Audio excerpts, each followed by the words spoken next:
Welcome into another Tuesday night evening blend. I am Pop Blender, and with me is Matthew Matson. And usually I give Matthew full screen, but this week, Matthew, you're going to have to bear with me for 1 second. Bear with me. You like that? Hey, that was off the cuff, by the way, buddy. Okay, that was off the cuff. I am quick-witted, although I do like to smoke at the pool. By children, evidently. But that's a story for another day if you watched another stream. But you're watching this stream, so I won't get into that story. Maybe one day I will. But I have to show something. Ladies and gentlemen, boys and girls, arriving in the mail today. That's right. Cage's Customs, Johnny Reno. I got his sticker. One of the first to get these stickers. I got a lovely letter from Johnny. And, man, that guy's aces.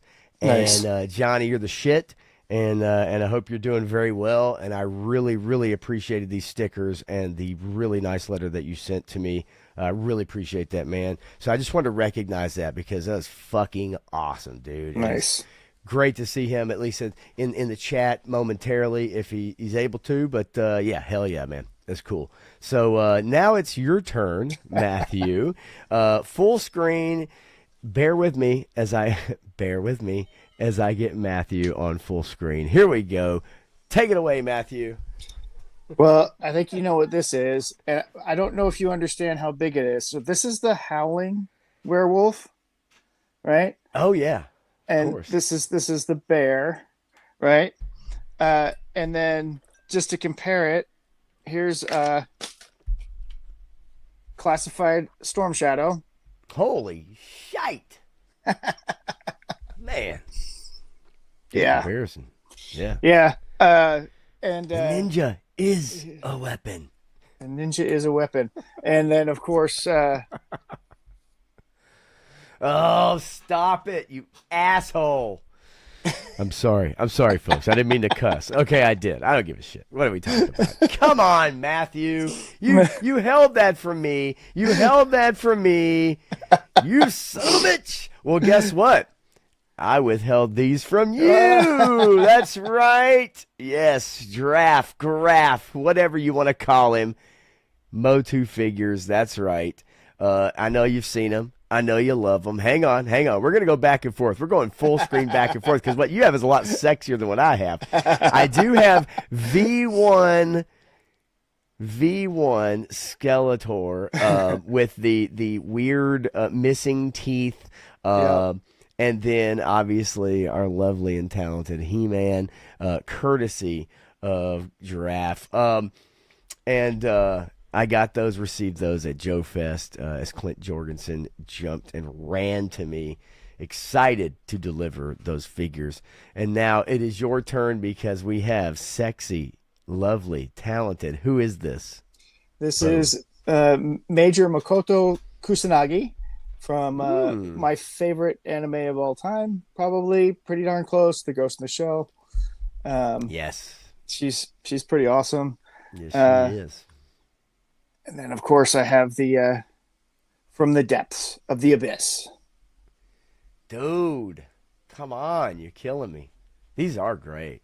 Yeah, this is Ambassador Rillier. Wow. For all that you don't know how to pronounce it, Rillier is the name of the Nightmare City that he is the ambassador for. And then I wanted to show one more thing because nobody's talking about this. All right, and well, talk away. Not many people are talking about this, I should say. This is the Operation Monster Force kit with the canisters in it, and these are the beads like from The Rock, and they fit in the cage, and they lock into the cage. Wow! And then they fit in the canister. Stop it! And lock into place in the canister, and then they fit. Stop it! In the case. Going. Holy crap! So that you can close them in the case, and they're all like that. So you can do all the different aspects of the Rock as they go through all of that stuff in The Rock. It's like a Russian doll. It's a Matroka. Now that's what I said. Dr. Caligari, whatever. Kildari. Yes. Yeah, that guy. That guy. Caligari. He's got the green ones, which are like that. But if you order the original gridiron version that he 3D printed, they're slightly larger and more to scale with what's in the rock to the 112 figures that we use.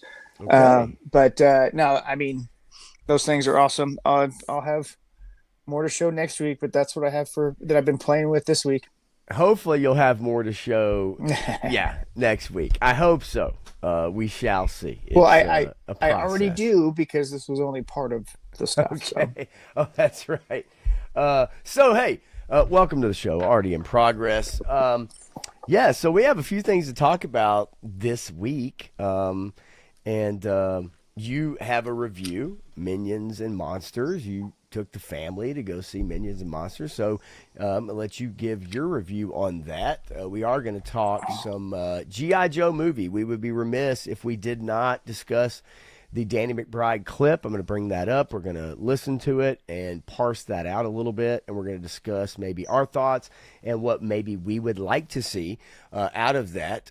We've got some Odyssey news. I have a few clips to show from the Odyssey, and there is some serious backlash on this movie and some ratioing going on the official Universal YouTube isn't channel. isn't that a burlesque show, The Odyssey? It Oh, should be. sure. It's one of my favorites. Hopefully, it's one of yours too. And then, we've got a little Power Rangers news. It's kind of weird out of the blue that you sent to me. And then also Supergirl and its downfall, which is including some news that came out yesterday. And so yeah, we'll try to hit a few topics, not go too crazy. I did want to touch on and because not only Johnny Reno asked me to touch on it, but oh, wait a minute, that came out really strange.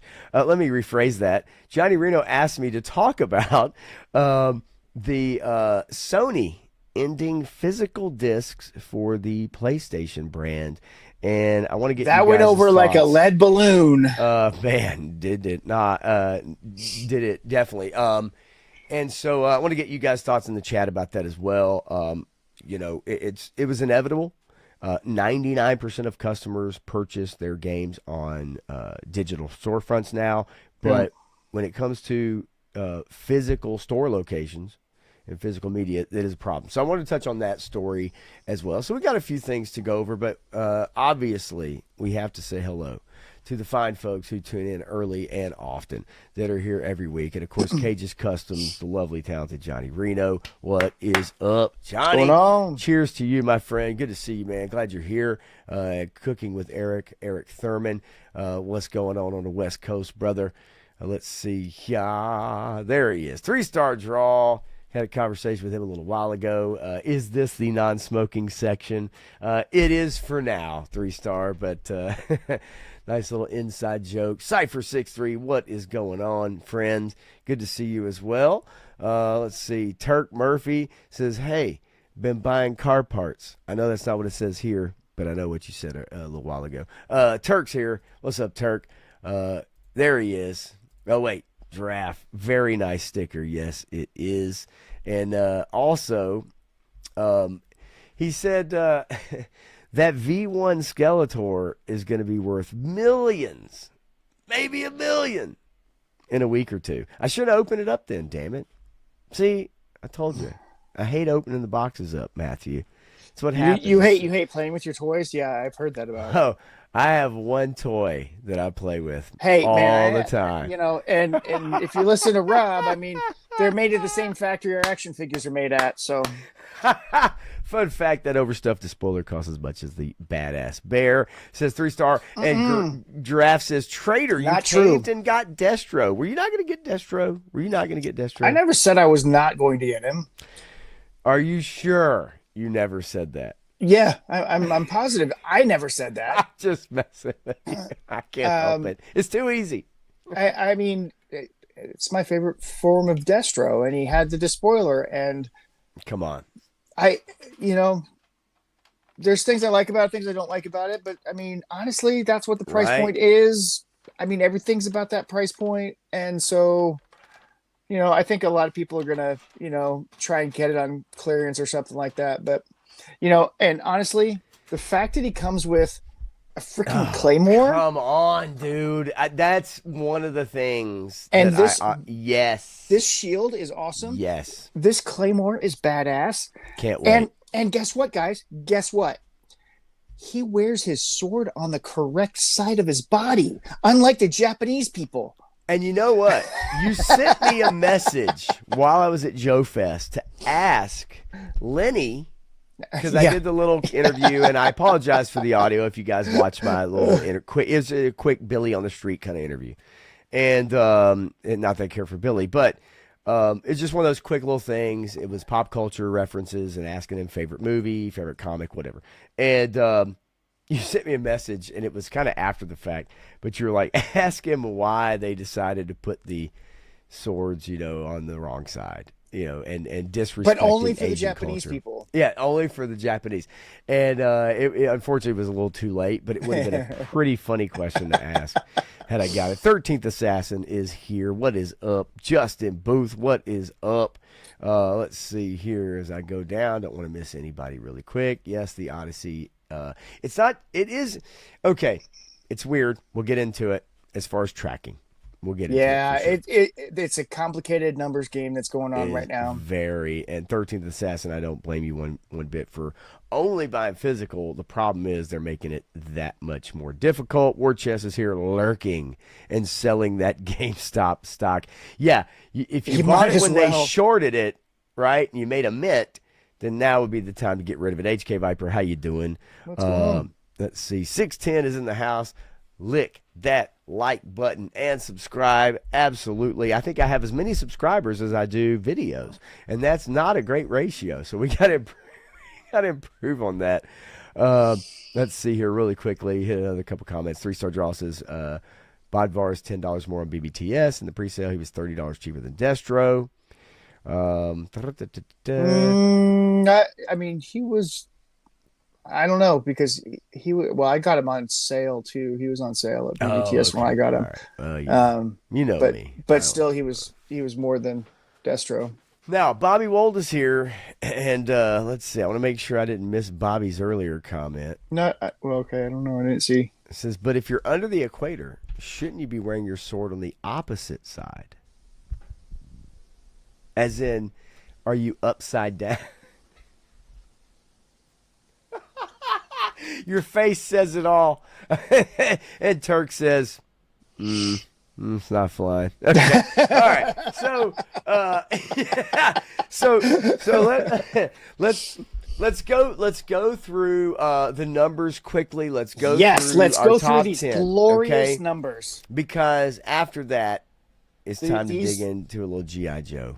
These numbers, they tell the tale of the tape. They tell the story about what's going on. And it is, man, oh man. And again, we don't have to spend a ton of time on it, but just to give you guys, again, reference every week. We like to do it. Minions and Monsters, 6 days in release, top of the charts. Here we go. It's Casey Kasem, and I'm telling you that Minions and Monsters usurped Toy Story 5, Matthew. Yeah. I think we could have expected that. Popular IP. Yeah. It's for kids, and mainly for kids only, I would assume, although we will get your review here momentarily about it and whether it's partially for adults at this point. Young Washington, after Toy Story 5, which we know obviously is going to be up there with a huge take, big bag. Well, I will tell you that I think Young Washington's going to have some legs because everybody that I know that have seen it has enjoyed it.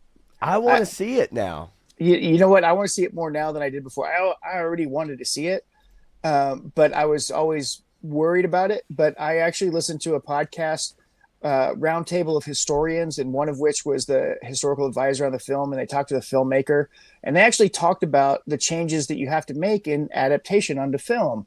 So they discussed some of those things and how you tell a narrative story and stuff like that. And they were nitpicking a couple of things, but they understood why it happened that way, where its inaccuracies don't detract from the character and what they were dealing with and what they went through, type of thing. I think we always have to understand that when you're adapting something, when they have conversations, right? Those conversations are not quoted, right? And sometimes it's easy to get caught up in the moment.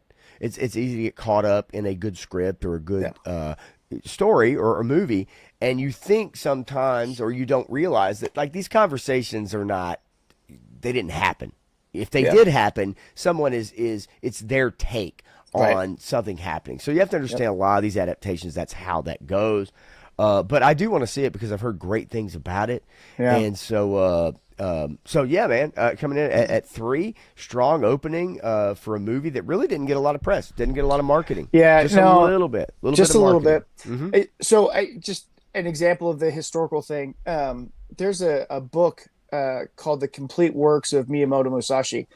And there's somebody who went through every single writing that was ever made about this man, the writings he wrote to other people and the writings that other people wrote about him, and kind of compiled it and tried to put everything in context so that you could see it. I mean, it's really dry reading, but at the same time, I get it. Yeah. You get this historical context about why people have a certain bias about, oh, he was just a thug barbarian. Oh, he was the most brilliant swords fighter ever. And you kind of see the perspectives and how he had to do things politically and everything else for the things that he did. So history is always way more complicated than any of us ever made it. And if you want to tell a story, you have to condense all that into little pieces, little chunks. Yes. And you have to make that also entertaining. Right. And so yeah, and what probably isn't entertaining, as Stanley says, he's listening to the Big Brother 28 Cast Reveal podcast. I can't imagine how entertaining that is, but we'll compete with it as best we can. Stanley, good to see you, man. I'm just messing with you. Shane, Same Time Toys is here in the house. What's going on, brother?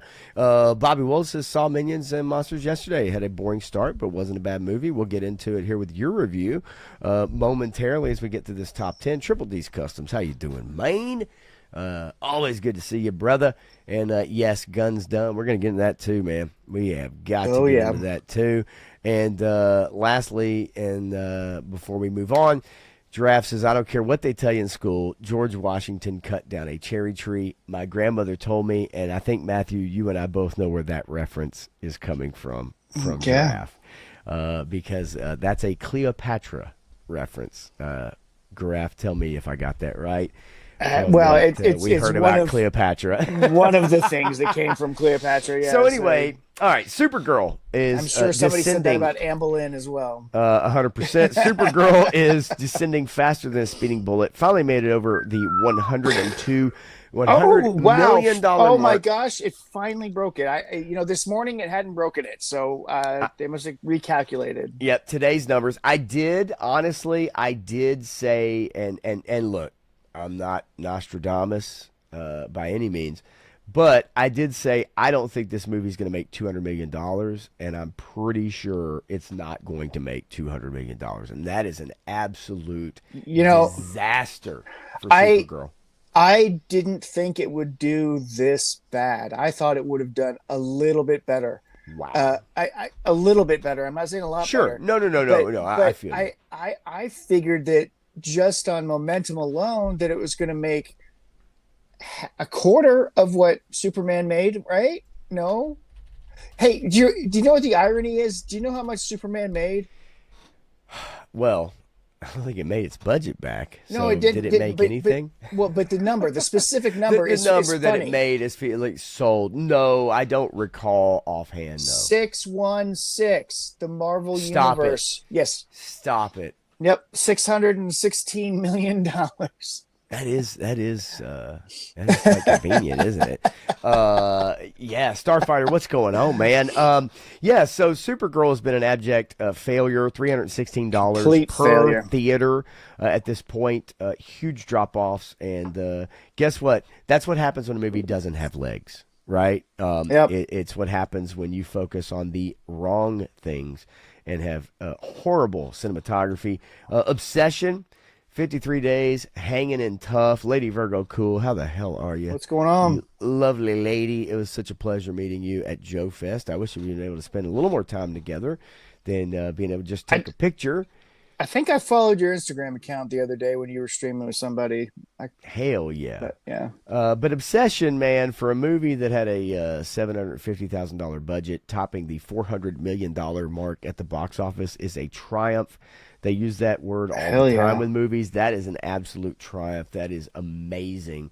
And it gives Gen Z something to put their thumbprints on. You know what I mean? It's not their grandfather's IP. It's something they can call their own. Right. And I had this conversation at work yesterday. Obsession, Backrooms, like new filmmakers, 20-year-old filmmakers, 24-year-old filmmakers. We need new blood. We do. And it's not for us, right? It's not for us. It is like you need these kids coming up. They need something they can call their own. And it's not Star Wars, and it's not Superman, and it's not Star Trek, and it's not Indiana Jones. It is going to be things that us, as we get older, are not going to be happy about. But we're probably, if we delve into it, are going to enjoy it the same ways that we enjoyed the stuff that we came up on. We probably will enjoy the same things that they're enjoying. It's just different. That's what it is. Disclosure Day. Again, I'm surprised that's even hanging around that close. I am shocked. Jackass right behind it.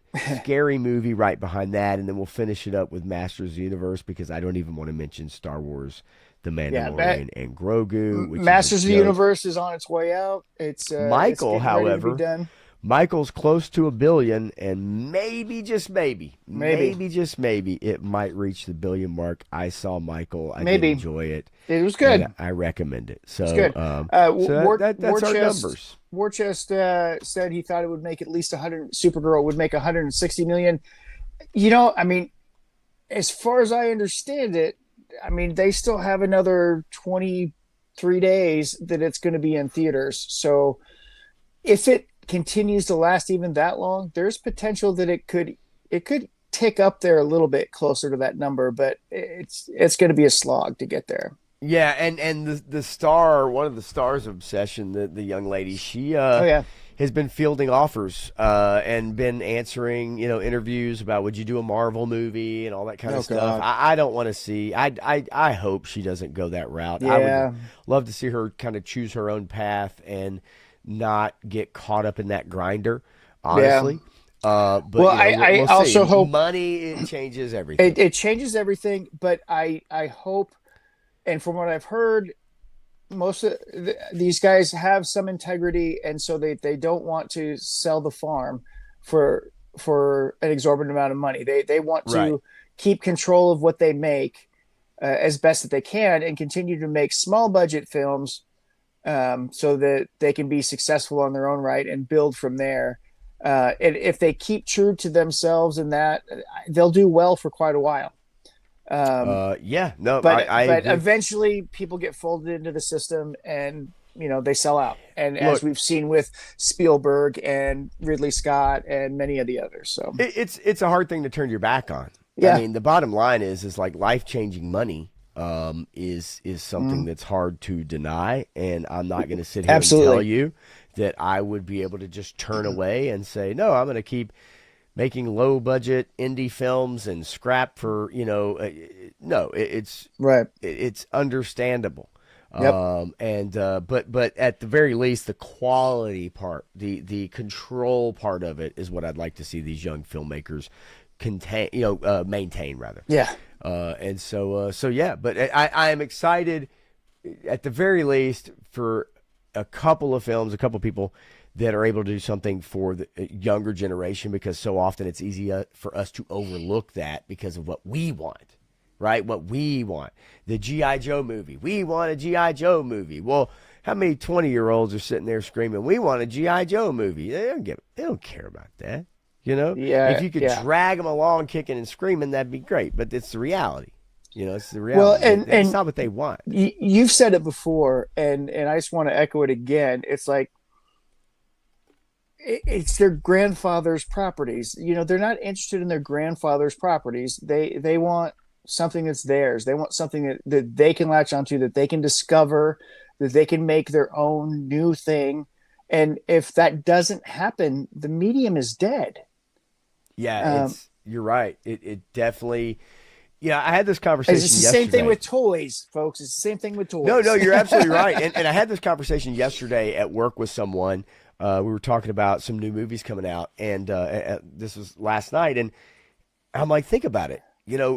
Everything is a reboot, or it's a sequel, or it's it's something that's 50 years old, 40 years old, and they're just redoing it with new actors, or it's a sequel to something that is a reboot of something that came out 50 years ago. I mean, if you look at the movies that are coming out and the release schedule, and you look at what's in production, it's just all rehashed shit. Hey, it's look, not new stuff, look original at stuff. Number one in the box office is the 7th movie featuring the Minions.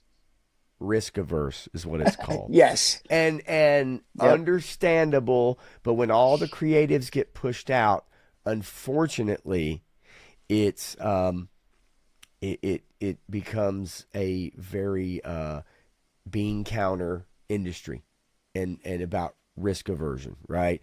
Eric, Gen X being too small of a generation, I think it's and you're right, people who like G.I. Joe even smaller, well, way smaller for one. I don't think Gen X is that small. Right. It's just that there's I think Gen X is a wide swath of properties that they like because they got introduced to a lot of stuff from their parents, and then the stuff they had coming up.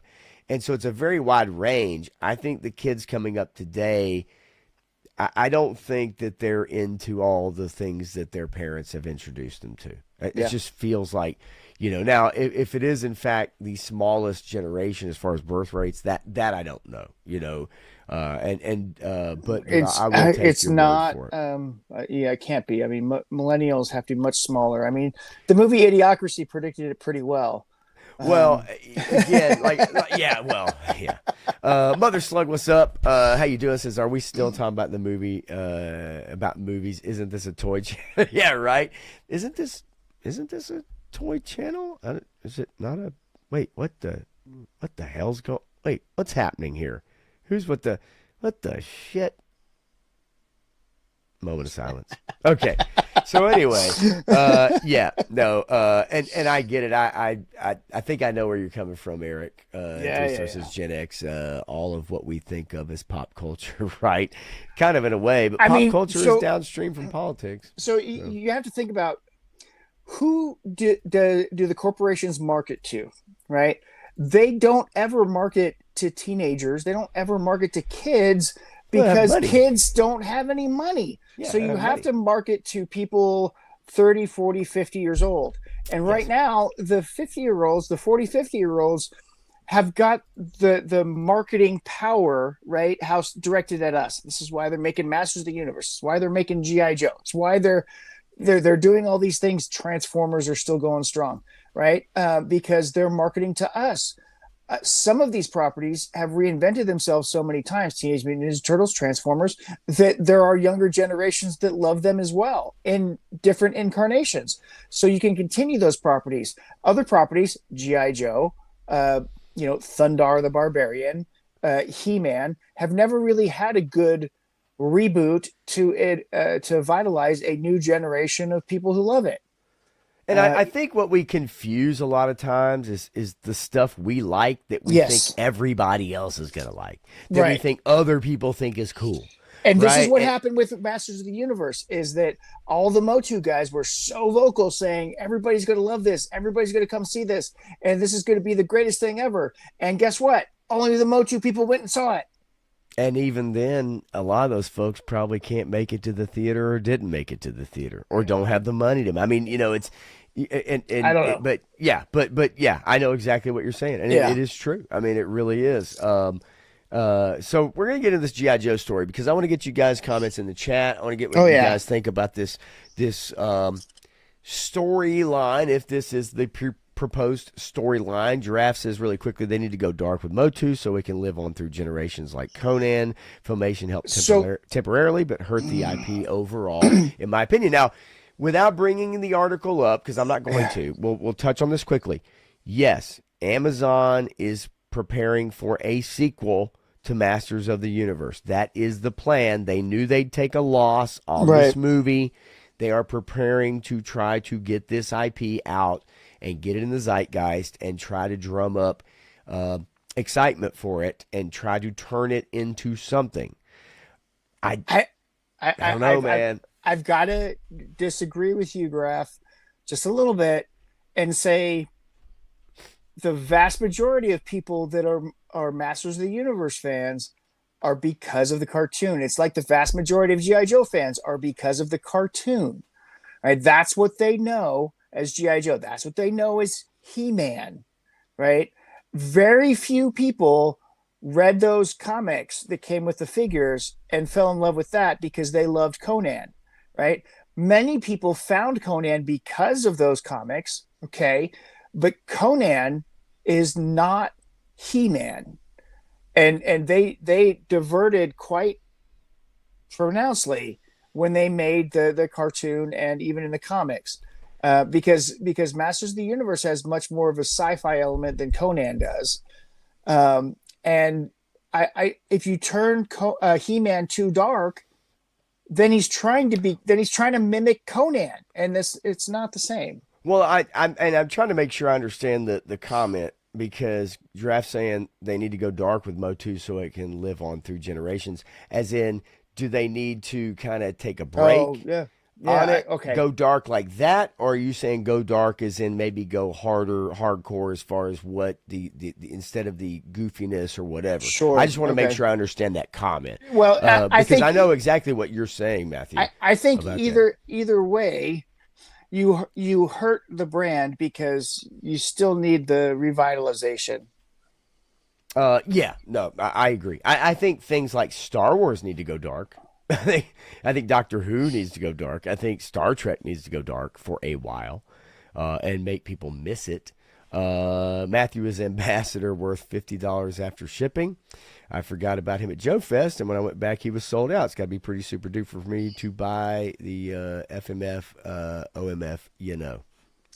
Says You 3 star. know, What do you think? hey, hey, look, I am an HP Lovecraft Cthulhu nut. He was a must-have for me. I just wish that they put the HP Lovecraft head in with all of the figures and not just the all-in packs. I think that was pretty crappy of them. I'm kind of pissed, and I really want an HP Lovecraft head so I could find a suited body to put him on. Which, if you take Mr. Legend or whatever it is, he works well with that one. I think the figure's worth it. He doesn't come with a whole lot, but he's got extra parts so that you can have the human version, the Cthulhu version. He's got spell effects. He's got that cool book with the tentacle that comes out. The spell effects and the tentacle in the book, at least the base part of it where it comes out of the book, those actually glow in the dark. So you can put a light on Nice. that and make those glow. But that's me. I love Cthulhu stuff, and it's why I have Atticus Doom. It's why I have this guy. It's why I bought the Black from Valaverse. It's why I got the Abyss from Savage Crucible. So yeah, I think the figure's worth it, but that's me saying how much I love Lovecraft, and this figure is Yeah, worth it to that me. your mileage may vary, right? Like it just depends on how much you actually really care about that or that style or Cthulhu in general. I mean, So I totally get that. we've gotten this body, this makeup in several other figures. He's got the long pants. He still articulates just fine. He's got the jack boots. I mean, he's got the whole aesthetic from the Yeah. long coated soldiers that they make. You just have some cool hands like this and spell effects and this head, and then the hooded head, and then the hooded head with the tentacles coming out of it.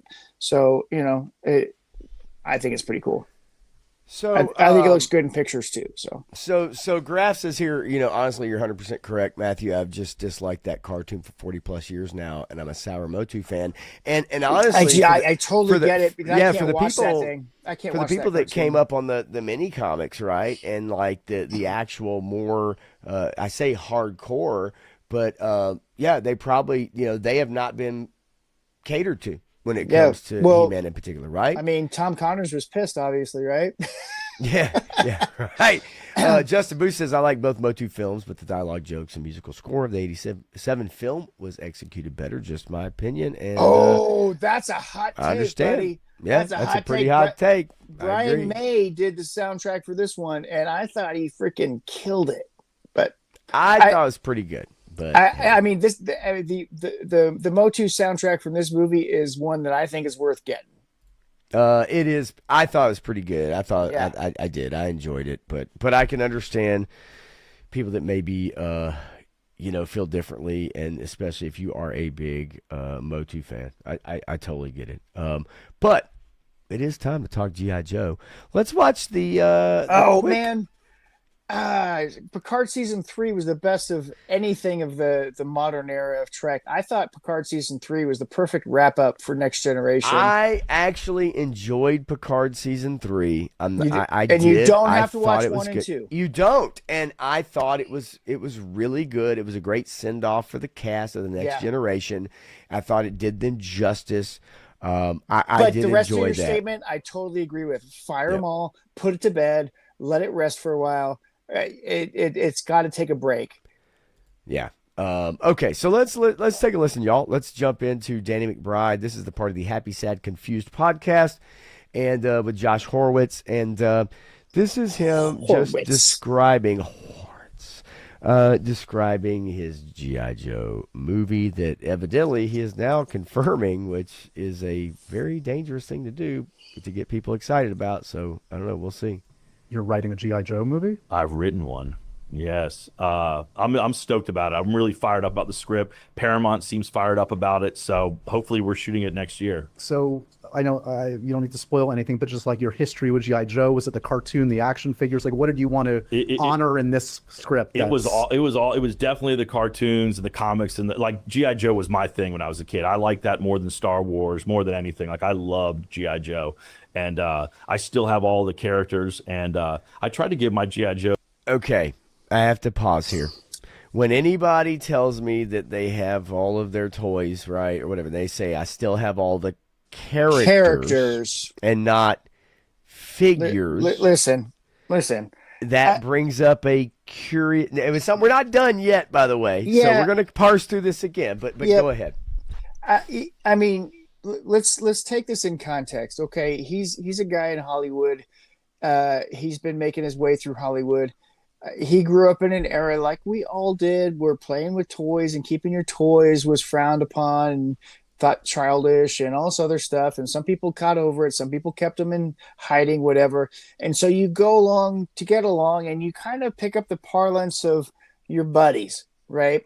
So I am not upset about the Dreadnoughts comment. I'm not upset about the characters comment, because it's like that's the world he lives in. And to a degree, he feels like he has to kind of dumb things down for the mass audience. I get it. So let's continue. It's just something I noticed when I listened to it. So Yeah. let's continue on with it. Collection to my son, and he wasn't interested. You know who's interested? My daughter, who likes robots. That's who plays with Gung Ho and Snake Eyes in the shower. But Name drop.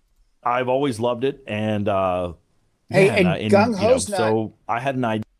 Gung Ho not one that you normally just drop, right? I agree. Okay, Right? I totally agree. Everybody knows Snake Eyes, Yep, but but he threw Gung Ho in there. I'm with you. So I heard that. So let's go on. Idea for a Dreadnoughts movie. Okay, and I was like, I just wanted to. So this, I that think, is something I have. I just,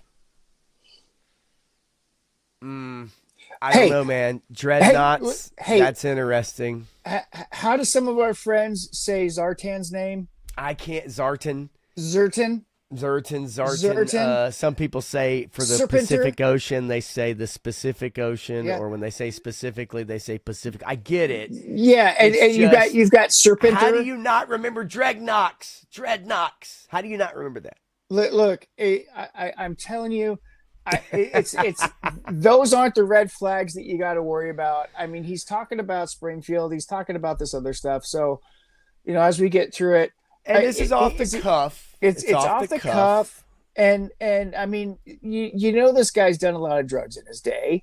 I mean, if you've seen The Foot Fist Way, which I think is his greatest movie ever, Right. and if you've ever dealt with someone who's done Taekwondo before, especially from the Northeast, that's an amazing movie to watch because you're like, oh yeah, I know that guy.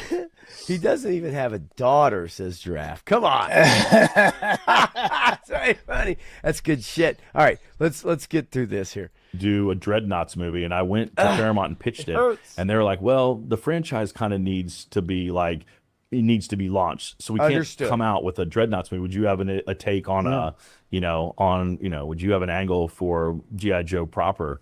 And I was like, hell yeah, I'll have an angle for that. So Jeff Fradley and John Kachuri, who I wrote a lot of Gemstones with, we sat down and we cracked something that we really love a lot, and it's, weirdly, it grounds G.I. Joe. It's not a comedy. It's like kind of suspense and action, and I think it's gonna be a lot of fun. The whole ensemble, like. So there's a couple things in here, and yes, 13th Assassin. He did say Dreadnoughts. I guarantee you, the next time that he does an interview and he has to say that word, he's going to say Dreadnoughts. Actually, and it's funny because you're absolutely right, because he's already been lambasted on social media. Yeah. So here's the deal.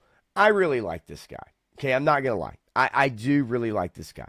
I love what he's done. Not everything, but Righteous Gemstones, pretty damn good. Eastbound and Down, pretty damn good. But he's also saying, hey, look, it's not a comedy, right?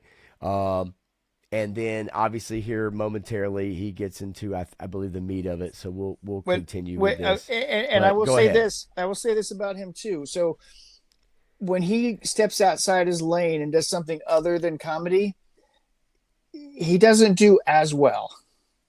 Okay. And that's what Mother Slug's saying here is Danny will be working with Jeff Fradley and John Carcieri, and the only film known is Halloween, and that is mixed mileage as well on the Halloween reboot, so to speak. And this isn't a horror movie. It is an action movie, and it is what it is. And I don't know. If people are excited about it, if this actually happens, which he's not confirming anything in here. He says, I wrote a script. They're excited about it. Hopefully we will begin filming next year. So he's leading these things out there saying it's not a done deal yet because they're still looking at casting, and he's excited about the people that they're looking at. Right. And that's another discussion. So we'll finish this up. There's just a little bit more to go. We'll finish this up and then we'll comment after it's over. Who's the star? Who's the character that's the anchor? You're following Duke and a group of other Joes. And I don't know how familiar you are with the comics. Are you? I watch the cartoon religiously, but it's been a minute. Yeah, and there's that town in the comics, Springfield, which is a town that's secretly all Cobra. Okay. And so that is where our film takes place. Yeah. So this has some momentum. It sounds like Paramount likes the script. Hopefully and we have some pretty interesting people lining up to be in it too. I don't want to get ahead of myself, but it looks to be like it's going to be pretty fun. So that's another very important part. He doesn't want to get ahead of himself, right? Because he understands that this is a long process. So casting is tough. All right, he probably has a list of names, and he's got some people. Obviously, he's probably sat there like we all do, and we do casting sometimes, or we do these live streams, and we talk about it. Who would we like to play this character and this character, and it makes for fun streams and top 10 lists and shit like that. Okay, so he probably has sat down, and he's got an idea about who he'd like to do. Now, depending on you, I had this conversation with War Chest the other day. Actually, it's pretty funny. So, yes, I'm sure he's gone through his head. Now, there's things like budget. There's things like how much you can pay these actors. Who can you realistically get in to play these parts, right? Do we want a movie made up of people that we don't know to play these parts? Do we want a movie that's made up of actors maybe that we do know who maybe it's a passion thing for them and they would do it for a smaller fee, right? Just for fun. Is it, we don't know those details. The one detail he did divulge, and I do like, and I've had this back and forth with people on Instagram and different chat groups, I do like the idea of Springfield. I do like the idea of trying to establish that Cobra has a town that they've taken over. I think you can do that without having to go too far back or do too much exposition as discovery of the town, and then you have obviously a main character and then a group of people around him. What I don't want is a movie that has so many characters you have to introduce that people just get lost in the sauce. I think it needs to be a small cast, a small budget, and yeah, I think you can do that storyline. What do you think about that storyline if that is in fact what they're going to do with Springfield? Yeah, I mean, there's so many different ways that they can go with it, and he's kind of mixing things up here too with the comic book and the cartoon. Yeah, a little bit, but they both did use Springfield. Now, granted, when they really went into "There's no place like Springfield," that's a pretty disturbing episode of the cartoon. I right? don't think that's going to be the storyline. I can't imagine. But I don't you're think right. so. But I mean, if they went in and did the comic book story on it, hey, there's something there. I put it out there, and I disagree that he shouldn't play Flint because he doesn't have the jaw for it. But he could play Clutch or Breaker. I think he would be great as Clutch or Breaker, and some people are agreeing with me on Clutch. I think that would be a good role for him, and then he could be Moody, the guy that comes in for the clutch, right? I mean, yeah, I mean, there's so many things. So here's the award chest. It was reported earlier this year. Or Shipwreck. I mean, you could play, There were two competing scripts. It sounds like McBride's script is the one that has been chosen. If this is him saying this, I can't imagine him saying, oh, by the way, there's another script out there. But also he did not say that his has been chosen, but that's what this implies. Well, they're excited about his. They're more excited about his than the other guys. Do you know why they're more excited about his than the other guys?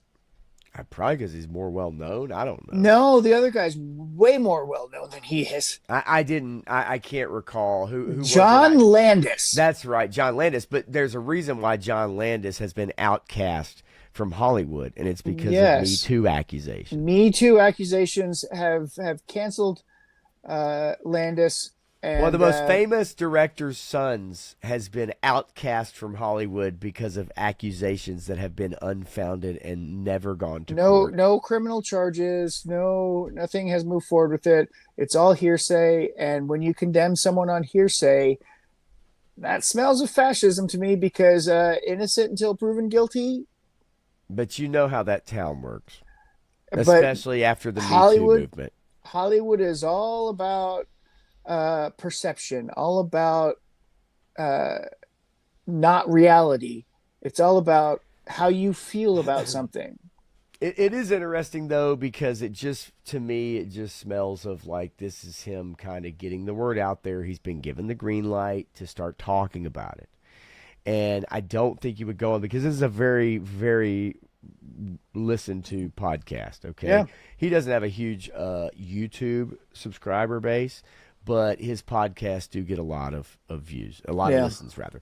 And so, I just feel like this is, hey, if you want to kind of soft talk about this, go ahead. I don't think he would just put this out there.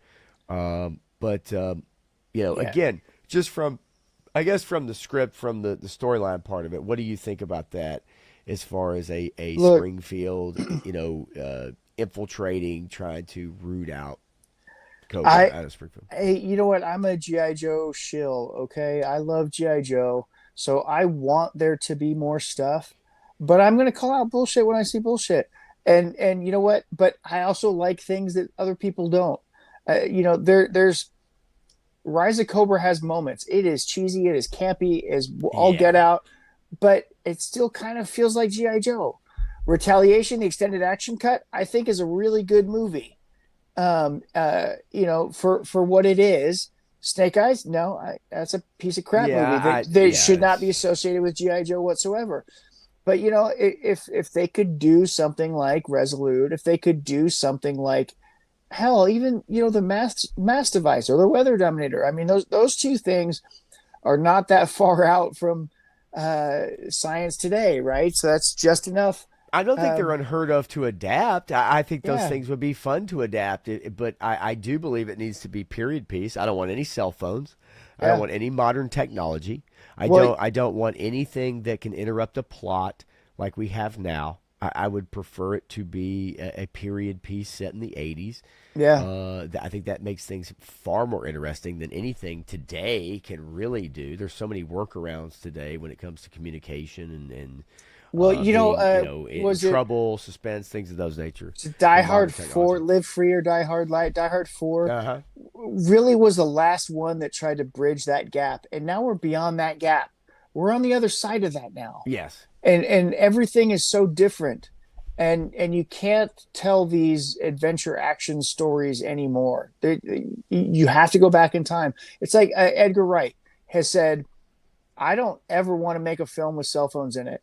So Dude, I all love of that. all of my films will be before cell phones. And if I can do period pieces, I'm going to do period pieces. And that's where he's planting his flag, and he's staying that way so he can keep that garbage out of the sight and mind of the viewers. Yes. Because it really does take you out of the story when you realize you've got this super powerful tool right in your hand that's got all these answers, and there's so many things you can do it with it. I mean, talk about spy technology and everything else. We have spy technology that's on us every day. You can get air tags and put them on stuff and track stuff all over the place. This is where predators come in and all kinds of stuff. That's what I mean. Like I don't I don't want any of that. I would prefer a period piece. I'd love for them to stay in that realm. I think it makes sense with the property also. Yes, I agree, 3-star, that if Travis got cast, we would never hear the end of it. Of course not. Not ever. I mean, that would be lorded over us for the rest of eternity. Absolutely. The Gimp from Pulp Fiction is Crocmaster. I mean, look, from a casting perspective, I mean, Walton Goggins, yeah, that would be fun. Everybody's talking about Walton Goggins for Cobra Commander. We have to understand, though, again, you're talking about actors that carry price tags, folks. Like, we can do our fan casting. We do our dream casting. We have to be realistic about this. And we also have to understand that if we want this to succeed, it has to have a menial budget. It has to have a budget that is workable because, unlike the 2 movies that they made prior and then the Abominable Snake Eyes movie, is that, you can't spend that kind of money and on a property like this and expect a return on it unless it's just somehow connects with everybody in the freaking world. It's not going to happen. Mother Slug says if the film releases with Cobra Commander and Destro and a crap load of other characters, then the movie will bomb fast, as it wouldn't be any different from the last Big Joe movie with Channing Tatum crap. Yeah, I think you have to be very judicious. Yeah, you got to be careful. You bring in 100%. Yeah, you definitely have to be really careful. Honestly, you know what I think would be fascinating? I don't know if you can move up the timeline from Vietnam to the war in Iraq or something like that. Okay. But the whole storyline of the true Snake Eyes, Baroness, Destro origin. How the Baroness's brother was trying to do these deals to help the populace. He was a freedom fighter type of guy. Destro was the arms dealer. Snake Eyes was there. Stuff happened. Her brother died, and now Baroness blames Snake Eyes for it. But then she falls for Destro and falls in line with where Destro is going, which ends up over in Cobra. Okay. I mean, that's all of really interesting story play out that happens there with the CIA involvement and Snake Eyes being manipulated and all this stuff, all these people being manipulated by other forces and then they spawn this whole thing that comes out of it. I mean, Destro and Snake Eyes, in my opinion, and Storm Shadow, those 3 characters are, to me, the most fascinating characters in G.I. Joe. I think you have to be careful, right? And that's what's so difficult about this. Right. If you have a series, then yes, you got 8 episodes, 10 episodes. You can dedicate an episode or 2 or 3 to origins and like backstories, and you can interweave those stories. When you're talking about 90 minutes to 2 hours, okay, then that thing has to be super tight. And it has to be entertaining, and it also has to be relatable. People have to be able to understand it. And so that's the part that scares me the most, is getting people to buy in, okay? Because we're going to buy in. Everyone in this chat is going to buy in. At least they're going to buy in the beginning. Right. If it doesn't suit their needs, then they're going to buy out. But Right. everybody in this chat is going to buy in, okay? Anybody that watches this stream after the fact is probably going to buy in. It's the people that aren't going to buy in. Those are the ones you have to reach. And how do you reach those people? Do you Right. tell hard master, soft master story? Snake Eyes and Storm Shadow.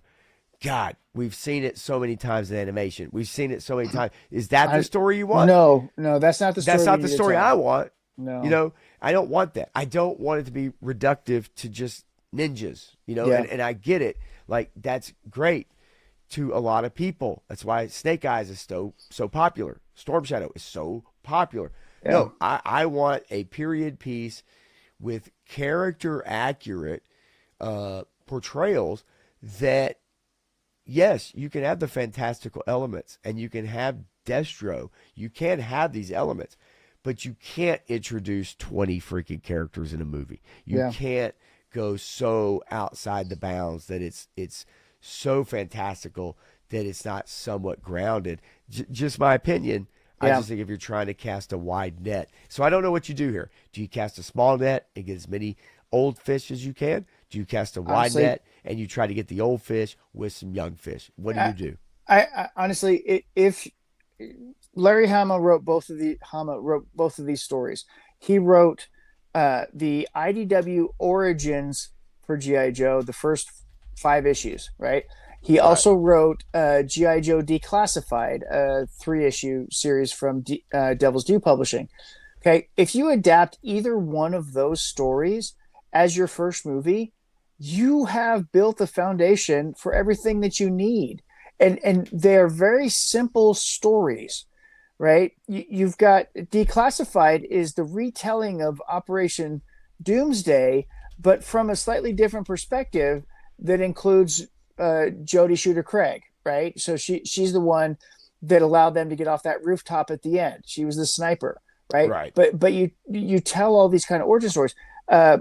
IDW Origins, the first 5 issues, were all about how Duke and Scarlet and Snake Eyes got recruited by Hawk on this mission to defeat this guy who finds this abandoned military base that they turn into the pit and ends up dying there. But is he really Cobra Commander? Did he really die?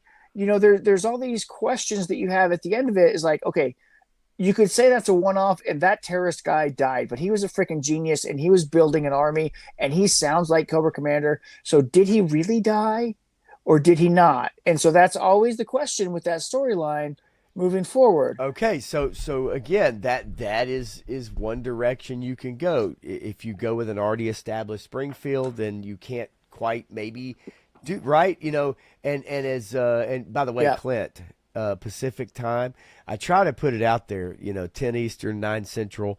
I guess I need to start putting Pacific.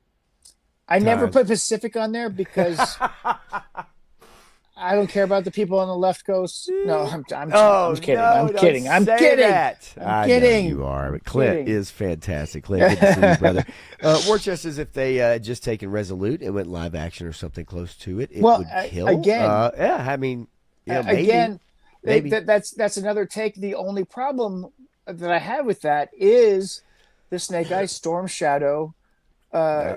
Zartan Right. stuff that they threw in there and wasn't entirely necessary. It was fan service because these were short little episodes that aired. It wasn't supposed to be That's- like a big movie thing. These were You're short right. episodes. I'm Right. worried about the fan service part of it too, though. And Yes. again, this is a task. This is a task for someone, and drilling this down to please us, right? To please us, I think is the super difficult part, while also trying to appeal to people that may be interested.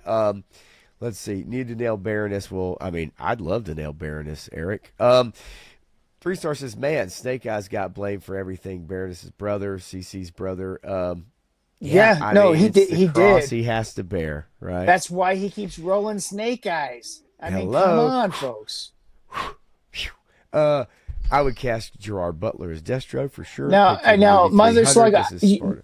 you're not the first person that I've heard say that, and Yeah. and I think I mean, if you're going to cast somebody to be Destro, I mean, Gerard Butler would be a great choice. Sure. I did really like Chris Ecclestein's Destro, but at the same time, he's kind of all over the place, so he might be hard to pin down in something like this. And I don't think he'd do a G.I. Joe thing again. Yeah, and also too, I mean, in the second, in Retaliation, he got the shrift. You know what I mean? Well, he wasn't in it, so right. I mean, it's just goofy.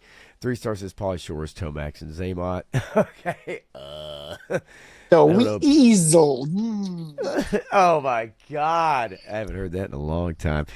Shade says, same time Toy's gonna call it now. Joe is gonna bomb. It's over. Well, it's that's done. what G.I. Joes do, is they bomb enemy targets. So yes. That's not bad. Good save there. Or just as they can run the Snake Eyes Storm Shadow with small end credits and build it up in its own film. They don't even need to add Snake Eyes for the first few movies. They do not. Skybound comic. They do not. Yeah, no, they don't. I mean, I okay, agree. so that's. I love Snake Eyes, and you don't need to include him necessarily in the first. Right. So let me hit up a few of these comments, and then I'm going to talk about the elephant in the room before we move on. Graf says they should cast Clint Eastwood as Hawk. Clint can't do anything. Clint is retired. Clint is 96 years old, and he is done. Yeah, he's retired. Would Hama appear? Also, Hama probably. Hey, look, however you want to pronounce him. That's tough sledding right there. You know what? He's getting older. It's getting tougher for him to do these things, but he's still coming to conventions and hanging out and telling us really crazy stories in the middle of the night. I agree. He would absolutely be up for it because it's a fucking paycheck and he's going to take it. And you know what?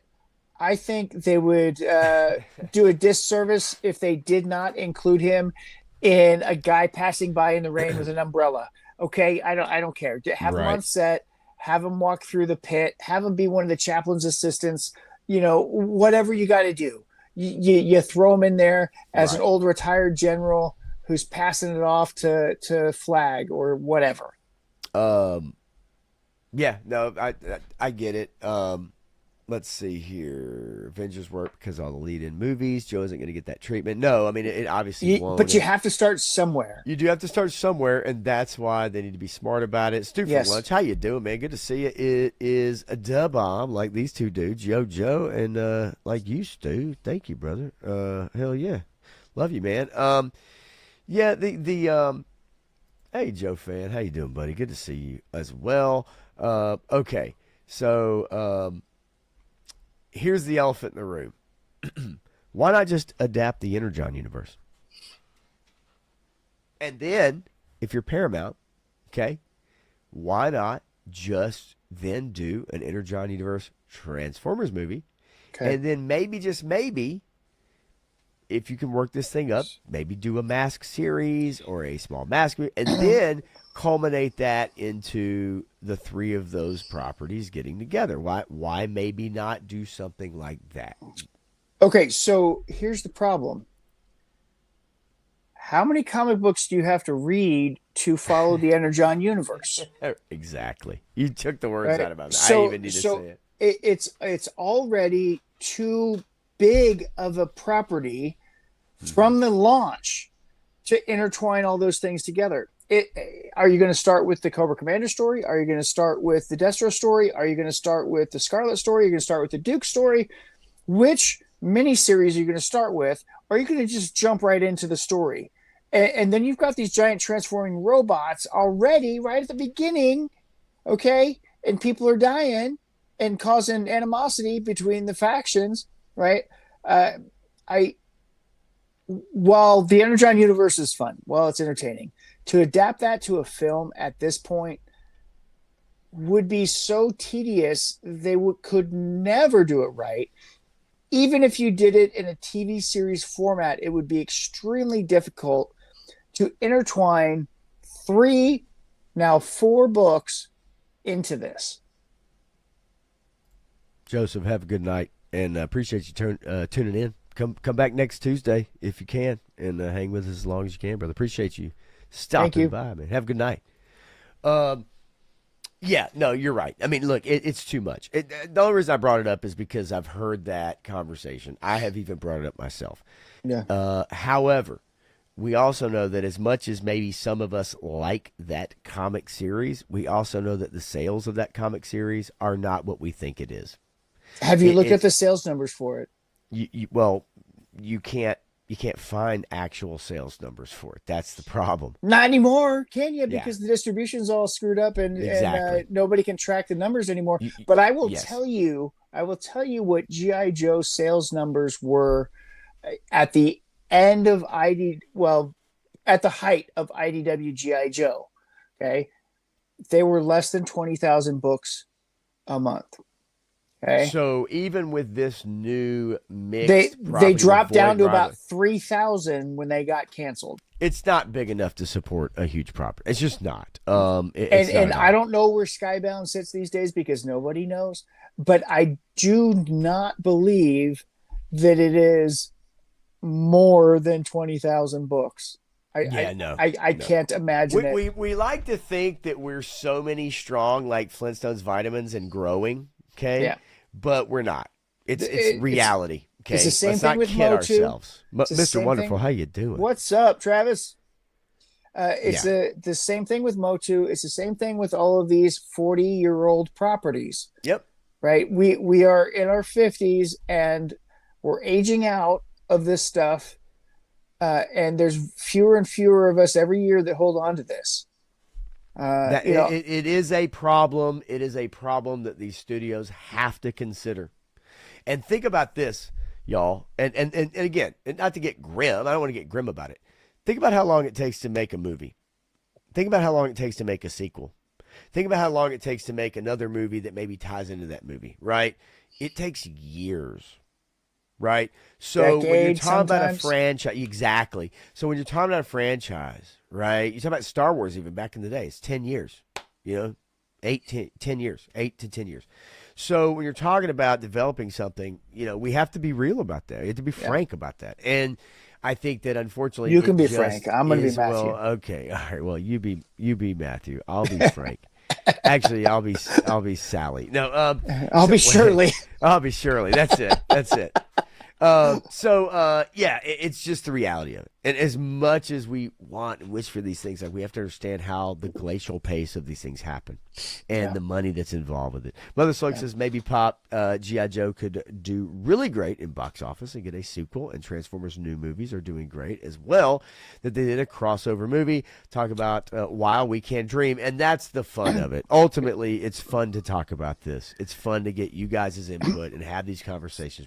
That's what I like to do.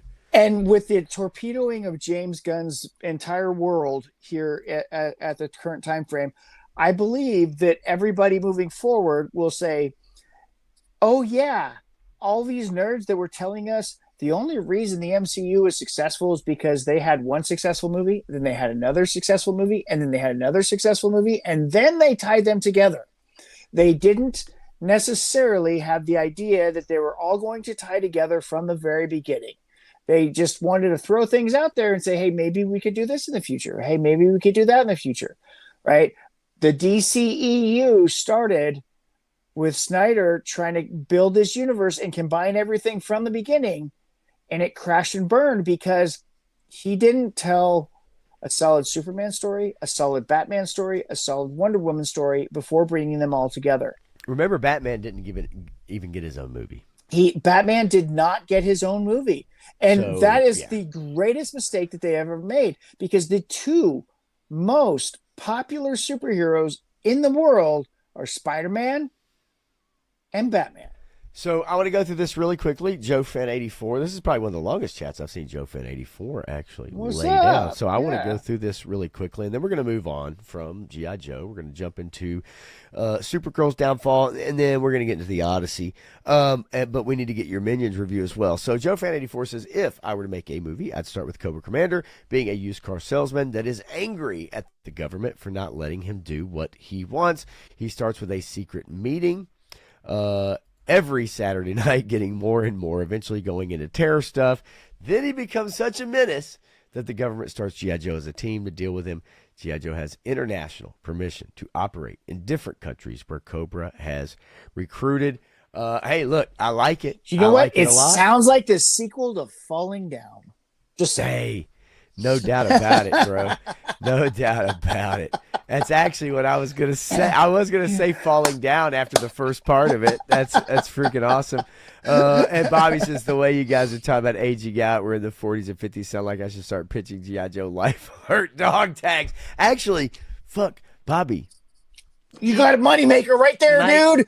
Might be on to something. Dude, you gotta do that. Both my Joes have fallen, and I can't get up. My Joes have fallen off the shelf, but I can't pick them up.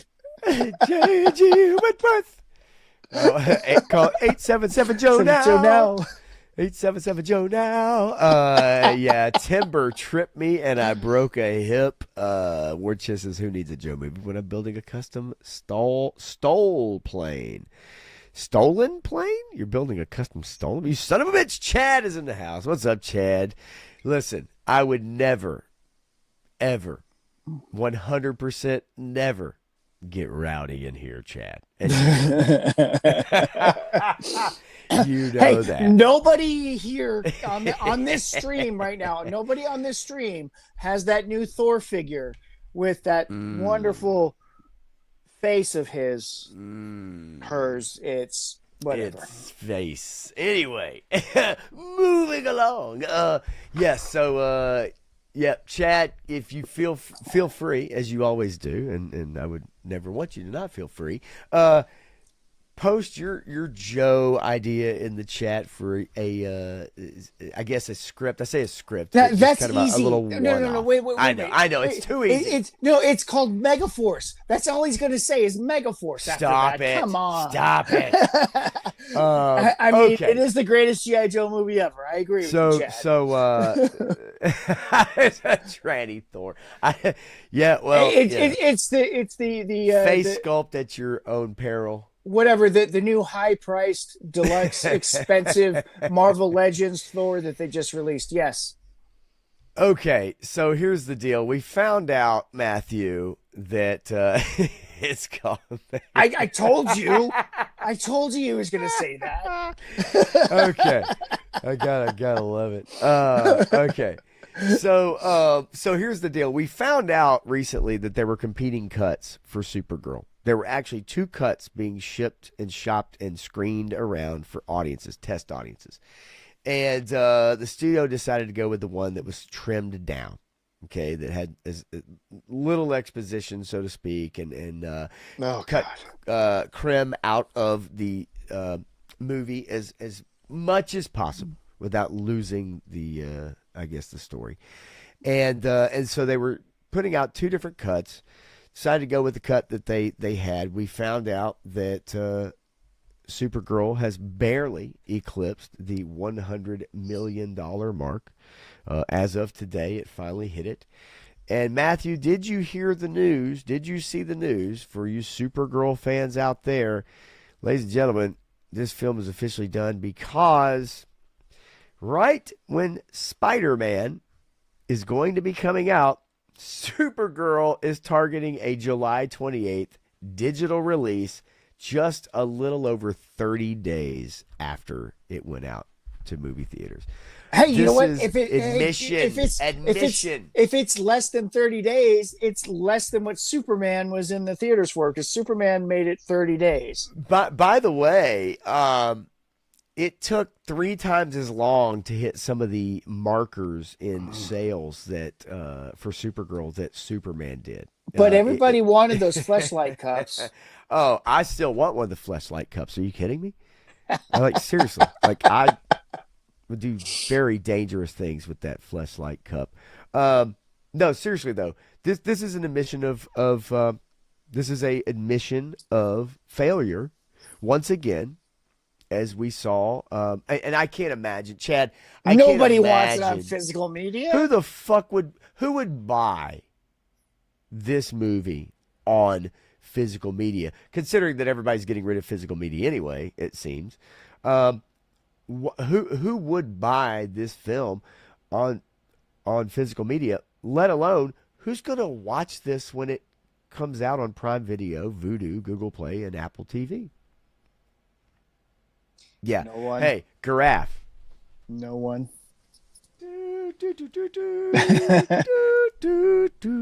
Hang on. We gotta. Well, yeah, that's the John Williams theme.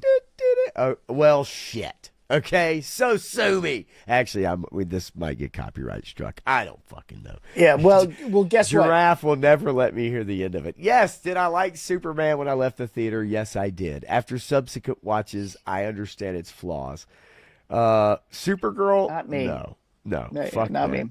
You know, I had my problems with Superman, and you know what? And I know my wife even said that we watched it when it went on streaming, so my daughter could see it, and she couldn't remember anything about it. And I said, "Did we watch it on streaming so Brenda could see it?"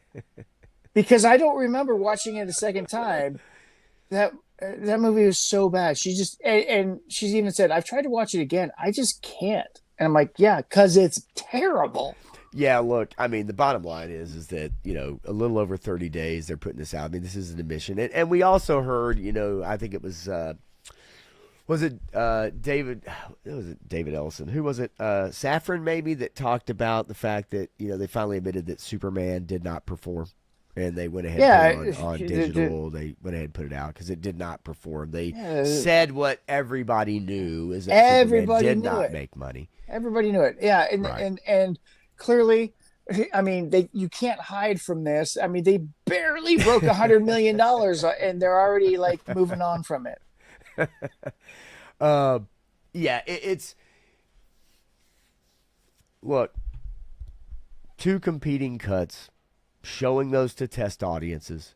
I don't think it mattered which cut they went with. The bottom line is that they marketed this movie they wanted women to come see it who did not come see it. The people who do support and buy Supergirl comics or support the brand or whatever are guys, and they did not come see this movie. They marketed this movie 90%. A horrible way. Yep. And ultimately, at the end of the day, they made Supergirl a non-likable, disgusting character who, you know, falls asleep peeing on the toilet, you know, throws up everywhere. She's a drunken whore. I mean, you know, maybe not that, but you get the drift. Like, that's what they want to portray, and they want to tell young people, they want to tell women, it's okay. Look, that's okay to be you. That's okay to be that way. The whole movie is so egocentric, and Hollywood doesn't understand this. They don't understand the difference between evil and good, right? So they create all these heroes, and every female hero that's been made in the past 10 years has had a villain origin story. Almost all of them. I would dare to say most of them have, because it's all self-centered. It's all what about me motivation. It's not about how you can help society, how you can help the people around you, how you can help the world become better. It's all about, oh, you have to acknowledge me and who I am, right? This is this whole egocentric bullshit that everybody's dealing with. I don't fucking care who you are. You have to prove to me why I should interact with you on any level, right? And you have to justify my time that I'm spending with you. And if you're going to tell me all this bullshit and try to say you're the bestest ever, then I'm going to say, fuck off. You're not the bestest ever.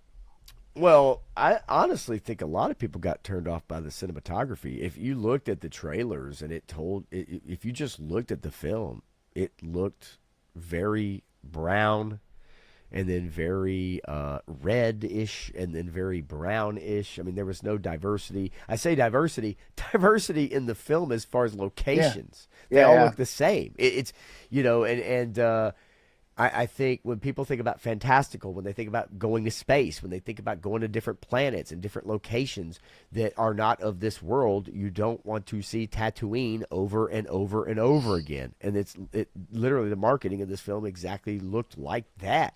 It wasn't appealing at all. You go back, and Justin, by the way, listen, you don't want that. Trust me, you don't want that. Okay. I know how to wreck some people. I'm just saying. I know how to wreck some people. I bet you do. You know what?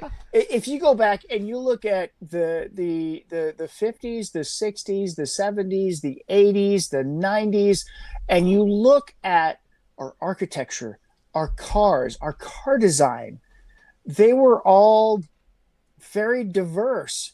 They had so many color palettes. I missed that. The buildings, if you go and look at South Carolina, all the way up until probably the last 10 years, the buildings that they built and the way that they built them, okay, and the cars and everything, the color palettes were immense. Now what do we have? We have gray, we have white, we have black. Occasionally we have some kind of muted red or muted blue, and that's about it. There are no other colors. Don't forget brown. And brown's coming back because everybody thinks it's the 1970s again. And you get our building structures, and there's no diversity of architecture. You have these blocks that are supposed to look futuristic, and they're all done in what colors? Gray, and different shades of gray with a little bit of black trim and occasionally a white border here, right? So you have black, white, and gray. So everything is moved from this immense color palette that stimulated the brain into creativity and other thing to now this isolated, fascistic, futurism, stylistic, puts you in a box structure. It has taken over cinema. It's not color palette. It's taken over our architecture. It's taken over our design for the buildings that we're creating. If you look at the buildings and the corporations that are taking over these things and what they're doing inside buildings right now, it's the same thing. It's to kill your brain. All of it. So it is interesting, and it is noticeable. Relating it to just like, the art world, or just like, what we're talking about. But you are correct, because when it comes to vehicles, when it comes to architecture, when it comes to other things, yes, I do agree with you. I think especially though in like this realm, it reminds me of the Xbox 360 days of like video games where everything was like brownish, right? Do you remember all the first person shooters or all the third person shooters that were out that, they were all like very brown, very post-apocalyptic looking, very gray brown, right? It was very, and that color palette took over in video games in particular, and took a long time to get through. And unfortunately, there's kind of been a little bit of a return to that now. And so, yeah, I mean, maybe, there's truth in what you're saying. It is interesting, just in the color palette, but especially in film in particular. Yeah, they've muted. Yes, all the colors in film. It's so they purposely muted the colors. Yes, they're defeminizing the female traits to avoid the male gaze. They're muting the color palette. They're trying to really destroy our brains and make us drones and eat shit and like it. Unfortunately, they're succeeding. And look, Mother Slug, I get it. I know what you're saying as far as Goku from Dragon Ball, outselling, No, I get that. I'm talking about American superheroes when I said that. Yeah. But I totally understand what you're saying. And yes, that is, if you take the rest of the world and you look at like what's popular and everything. I mean, One Piece is still probably the most popular thing in the world, but right. Yeah, I don't know. If she was wearing a Toys R Us shirt, that's not enough to sway me from thinking it's a bad film. Graf says they're written like bad guys. It's like Matthew has never met a woman before. Hey, come on. Look, we know. I've had 2 wives, okay? I'm just saying. He's had 2. I have a harem, baby. All right. So, War Chest says people have no choice but to interact with me. I know I have a war chest full of toy stickers, so there's that. That is true. They don't have a choice. It's because you just, Scott, you just force your opinions on everybody, and they have no choice. They just have to. Like, people just don't have a ability to not look at your texts in your chats. Damn it. Bobby Wolf says in the 90s that looked like everything was sponsored by Crayola. That's true. And that's where we got our neon shit. Our G.I. Joes got our neon shit. Chad says, late 80s, early 90s. That's right. That was peak neon. Yep. Chad says someone like Gunn doesn't know anything about hope or honor or strength. For others, he just knows selfishness and debauchery. And it's pretty obvious. Which is why he got fired from Marvel in the first place, was posting a bunch of jokes that really were not that funny because they were all PDF file jokes. No, and on top of that, though, you can tell by how he has approached the DCU. Yeah. You can absolutely tell by how he has approached the DCU. He knows yes, shit about shit. He's not looking at the wider spectrum. He's saying these are the comics I liked. These are the people. These are the characters I liked. So this is what I'm going to do. And I can't imagine when he was pitching this shit to get this DCU started. I can't imagine. Like, how did they not look at him and think to themselves, like, what? We don't even know these characters. We don't know this comic. Like, what about Batman, Wonder Woman, and Superman? Do you know how a pitch meeting works? I've never been in one. I think I know how one works, but so it doesn't matter how good or bad your idea is. How excited are you about it? How excited can you make other people feel about that idea? That's how shit gets done in Hollywood. Of course. I mean, and look, I get it. I mean, I know that's what it's about. If you can get people excited. Look, I've been in those meetings. I've had people come in, and they've been able to get you fired up. I totally get it. It fascinates me when instead of leading off with Batman, Superman, Wonder Woman, and how we're going to tie this together, you talk about Creature Commandos, Peacemaker, the Lanterns. I mean, yeah, okay. Supergirl. Come on. So Marvel does not have a definitive female superhero that dominates all others. There's some that are really wonderful and great and can, hold their own, but they're not their own leading characters. DC does. Wonder Woman is a leading character in her own right. How you do not start this universe with Batman, Superman, and Wonder Woman, I don't fucking understand.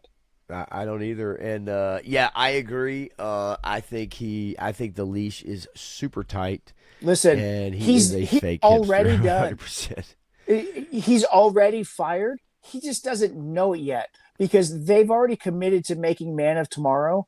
And so Man of Tomorrow has to get further along in production or whatever before they say, fuck you, you're out. And he knows it. At this point, after Supergirl, he even fucking knows it because if you've seen his tone change that he's had in his interviews as of late, he knows that he's out. You can see it. He's absolutely worn out. I've looked at even photos of him. And Tony's Figs, what's up, man? How you doing, brother? Chad says, hey, I'm out. Wife time. Can't argue with that, brother. Have a good night, my friend. Totally understand that. War Chest is imagine being Peter Safran and being tied to gun and sinking with the ship. You notice that guy's doing zero press. Okay, I'm out. Yeah. Ultimately, that's at the end of the day. You can tell. You can look at Peter or James Gunn, and you can see that like bags under his eyes. He looks absolutely worn out. Now, look, that could just be one day you get a bad photo of you, but you can definitely tell he's starting to be worn down, and he should. It's his fault. It's his fault. It's nobody's fault but his. Nobody's fault but his. It's a Led Zeppelin song.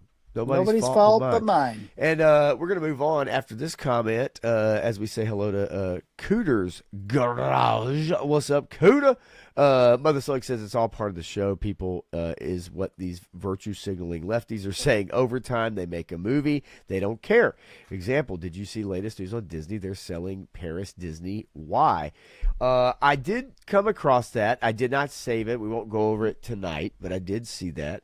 There's another Marvel story that we may want to go over. Yeah.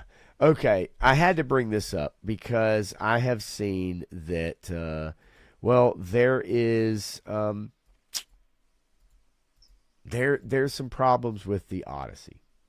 All right. The Odyssey is having some issues, folks. And, I want to make sure this isn't too loud. I hate Instagram because you don't have a way to control the volume. But I'm going to try to play this video. This is a video of them introducing the cast from the Odyssey. And then I'm going to bring up a couple of things. Hey, folks, you ready for this? This is good. You got to see this. If you haven't seen this, you got to see this. All right, here we go.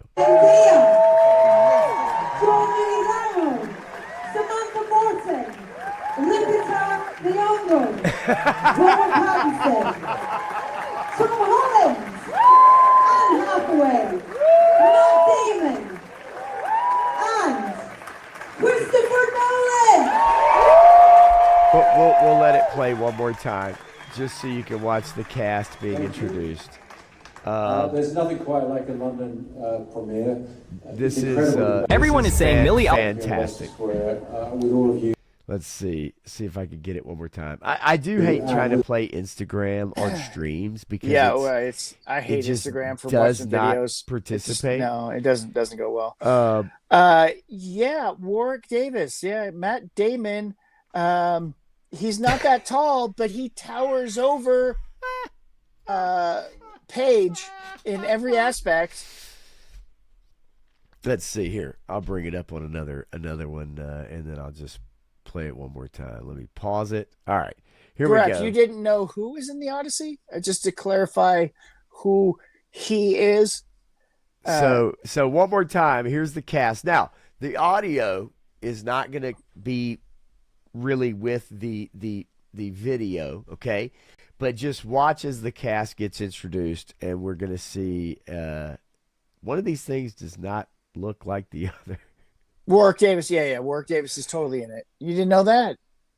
It's oh shit! Wait, that's that's the person who comes up with the and you know Trojan what's horse strategy. funny as shit. Okay. So watch this video again. Really, listen. Watch this video again really slowly because the camera person does something very interesting. Really? Did they pause? They didn't pause. They didn't pause, but they did something else that was very interesting. All right, one more time. Here we go. Just watch. See if you can tell me what it is. Oh, they dropped the camera down. They dropped their view. They didn't drop it down. What did they do? They zoomed out. So Okay, you I could saw see the zoom out. You could Oh, see wow. Paige compared to more people. Wow. It's not fake, folks. What's up, Maximum Warp? How you doing? That's how tiny that person is. Okay, so I wanted to show that because I did want to give you guys an idea. Why is the trailer on Universal, their official YouTube, getting ratioed? So I want to show this to you guys.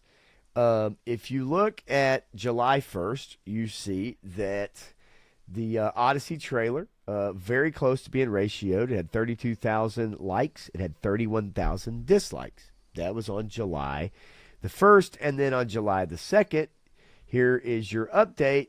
And it had 40,000 likes and 131,000 dislikes. Now, let's just move to... it's a pretty massive ratio. Let's just move to today. And the official trailer has 70,000 likes and 636,000 dislikes. That is being ratioed without a doubt. Why is this movie being ratioed? Why on social media? Why is on YouTube this being ratioed? Well, I just wanted to know, like, what are kind of some of the reasons, and I will list these for you. The casting choices that have driven the most debate, including Lupita Nyong'o as Helen of Troy, and her twin sister, who's never a Clytemnestra. twin. Right. Cast as the woman historically known in mythology as the most beautiful woman in the world. The face that launched 10,000 ships. Right. And her twin sister. And I will share this picture. Now, this is not the most flattering picture, but I'll share it anyway. So this is Helen of Troy. Yes, this is a race swap, as we talk about so often. And Matthew, if you happen to see some of the comments, by all means, highlight whatever you feel like. Elliot Page as Sinan, the casting of a transgender actor. Elliot Page played the Greek soldier who devised the Trojan horse, was heavily targeted by right-wing pundits. That is what, and also this is being given to me. Okay, and also a character who is never in the Odyssey, who is in the Aeneid, not the Odyssey. Not in the Odyssey, correct. So this was an inclusion into the Odyssey, and why was this inclusion into the Odyssey of a character that's not in the Odyssey and then cast as that actor? Travis Scott, the rapper's inclusion as the poet Demodocus, however you pronounce it, has also drawn criticism for those skeptical of the artistic choice because, as Christopher Nolan has said, he's trying to maybe possibly bring this into a somewhat modern take. Okay, and then no Greek casting.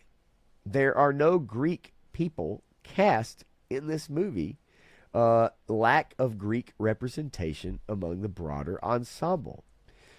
As Christopher Nolan has stated many, many times, he likes to be very accurate in his portrayals. He likes to be, that is something he always has wanted to be. And yet, okay, if this is a modern, if this is a, hey, look, I want to do something different, that's fine, right? But when you look at the casting choices and you kind of wonder, I think most people that are looking for a traditional take on this film are going to question those choices, right? Is this movie going to make money? Yes, I think it's going to make money. I do think the ratio of that official YouTube channel for Universal speaks volumes, though, on people who do have a problem. And I think he's lost a lot of people who would go pay money to go see this movie.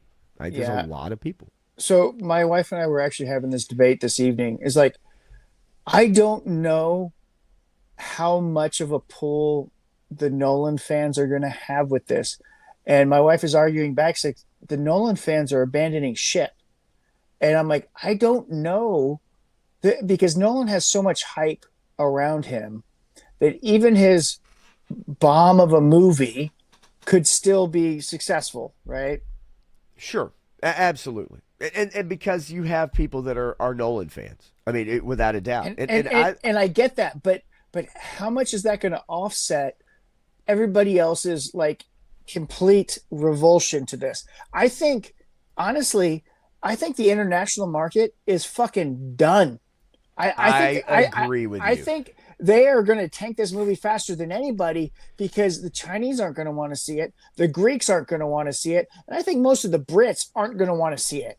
So you're looking at three of the biggest markets for this kind of a movie is not going to go see it internationally. And then you're playing to you're playing to Hollywood. He's making all these decisions just for Hollywood. And he's going to say, I'm such a big name. I can do all the things that you're saying, and people are going to come see my movie no matter what. And I think he just stepped in a pile of shit, and he doesn't realize it yet. I don't get it. I did want to share this because there are some comments here that I want to highlight because you guys are definitely no 610. Paige is not playing Achilles. Yes, it's not Achilles. She's playing Synod, which is a character from the Aeneid who created the Trojan horse thing or whatever. They're just mixing metaphors here. It was a pity casting or whatever you want to call it. This is my friend. I'm gonna put them in here. Well, and that's the part that you question because it's like, okay, then now we're just mixing up stories. We're mixing up like, what are we doing here then? So Lupita Nyong'o was asked about if she could ask a question of Homer. Obviously, who wrote the Odyssey? If she could ask him one question, Homer Simpson? This is the question that she would want to ask. So I want to play this for you guys because I think interviews like this again do further damage to people wanting to go see this movie. When you read the Iliad and the Odyssey, very little time is spent in the perspective of the women. Right. It's told from a very masculine side of things. Right. But this film takes time to really consider things from the female perspective. And so we see in Helen and Clytemnestra how this war has affected them both. Yeah. And they respond to it very differently because their experience of it is very different. Mm-hmm. And so for me, that was very enriching to take the time to kind of like humanize them and consider what this time could have looked.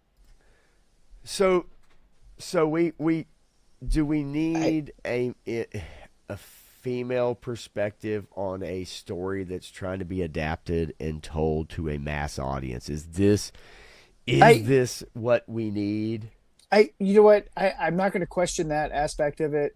I'm going to question more her question for Homer. Okay, hang on, because I actually want to get that, because that is what she said there. I don't have an issue with it. No, and if you're going to tell something from a female perspective, okay, I get it. But right. But are we telling a hero's journey or are we not? Okay, so this is what I want to share, because I had it saved, but it here really quickly. Okay. The Odyssey actress said she'd scold Homer over lack of female speaking roles. That was what it was. Okay, so it says let's see. I want you to imagine really quick. You're sitting in a movie theater and you're sitting next to Homer. Let's say he speaks English. Let's say he understands movies, and you watch the Odyssey. When it's over, you can lean over and go, "Okay, cool. What do you think about how I did this? What is an aspect of your performance that you love to get his thoughts on?"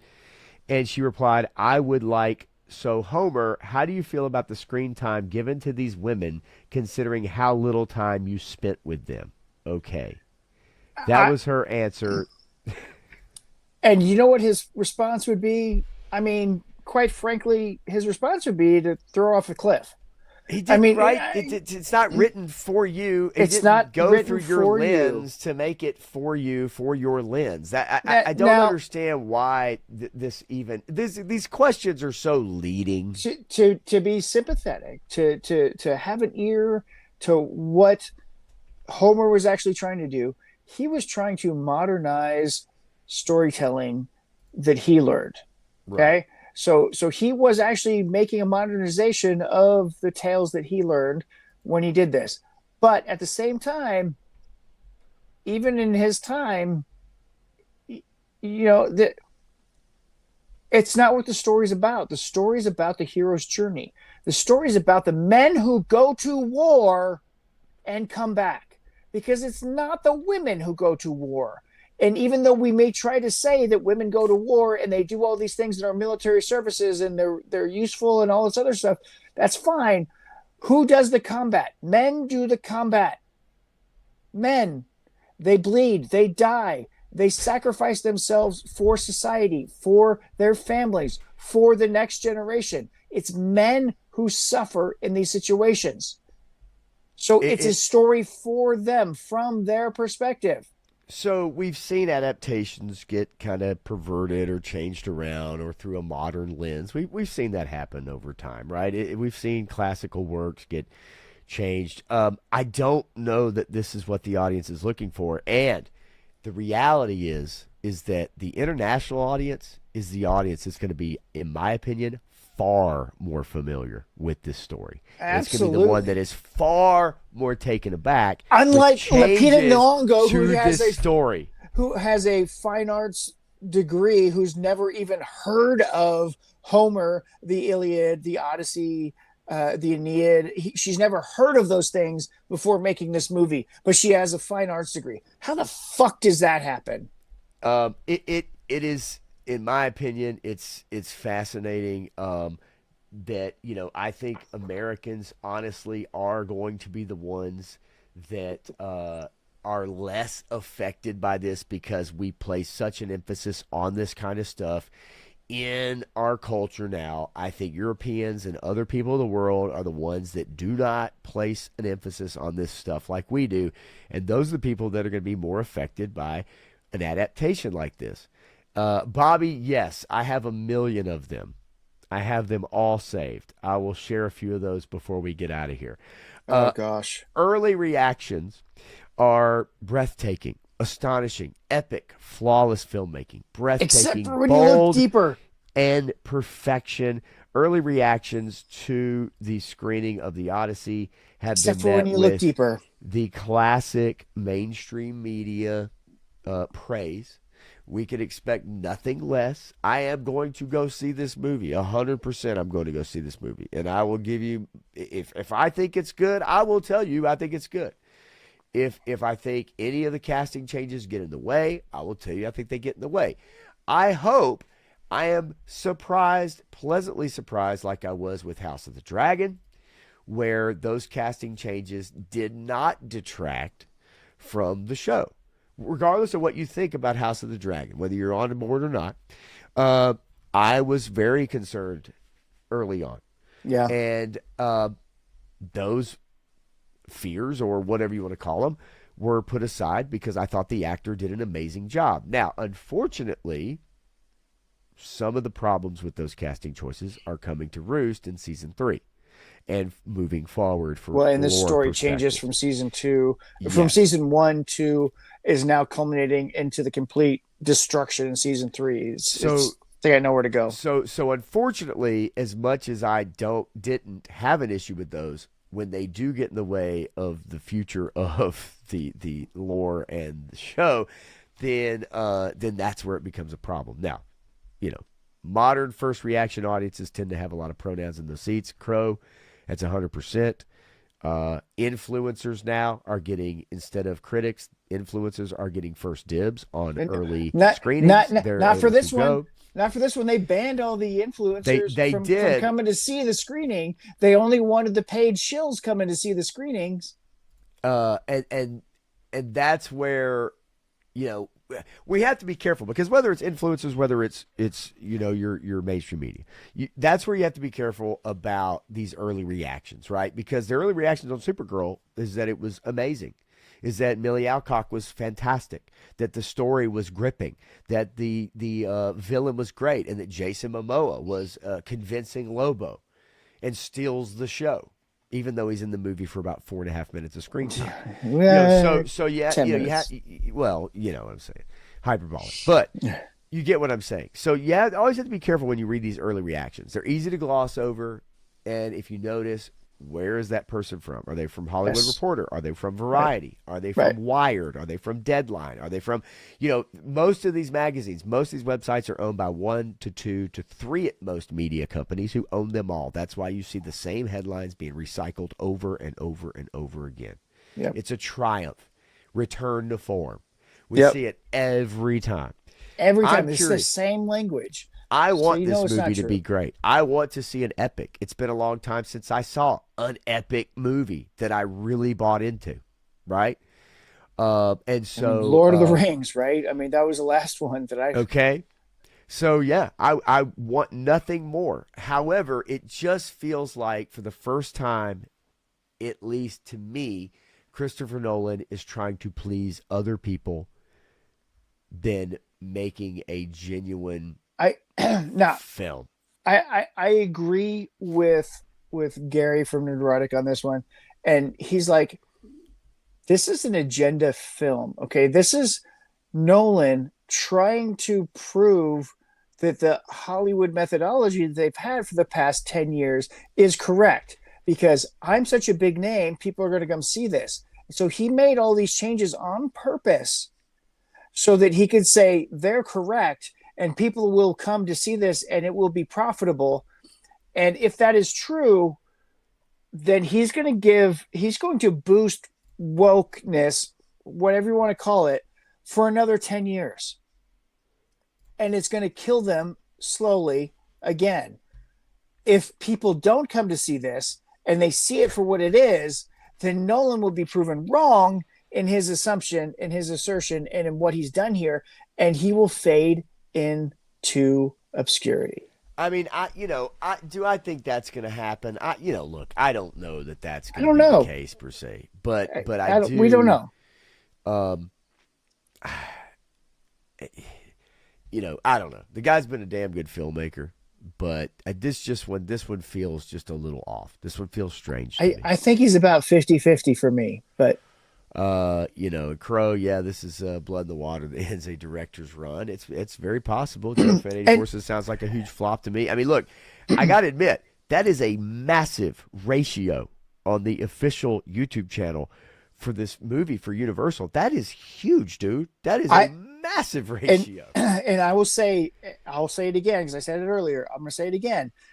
I believe the international box office for this movie will be the biggest determining factor in the opening weekend. If the international audience does not come out to see this in the opening weekend, at least to match the domestic audience, then it will be one of the biggest failures ever seen. I mean, it's going to rival Supergirl in terms of its failure.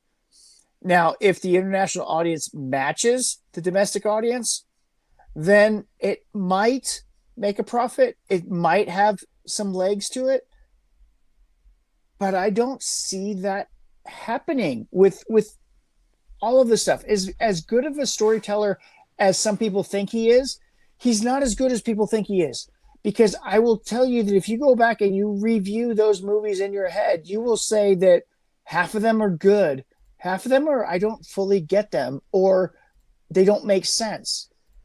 And you'd be right to think that. Well, Tenet was I mean, whatever the hell that was. I still don't really know what the hell Tenet was. And I'm telling you, Tenet is half of his style. Right? Okay, this Giraffe brings up a great point here. It's pattern recognition. Yes. It's pattern recognition. When people tell you, well, if you haven't seen it, you can't really see it. No, it's pattern recognition. When you see the same shit over and over and over again, and you see the outcome over and over and over again, you start to recognize the pattern. And the pattern never lets you down.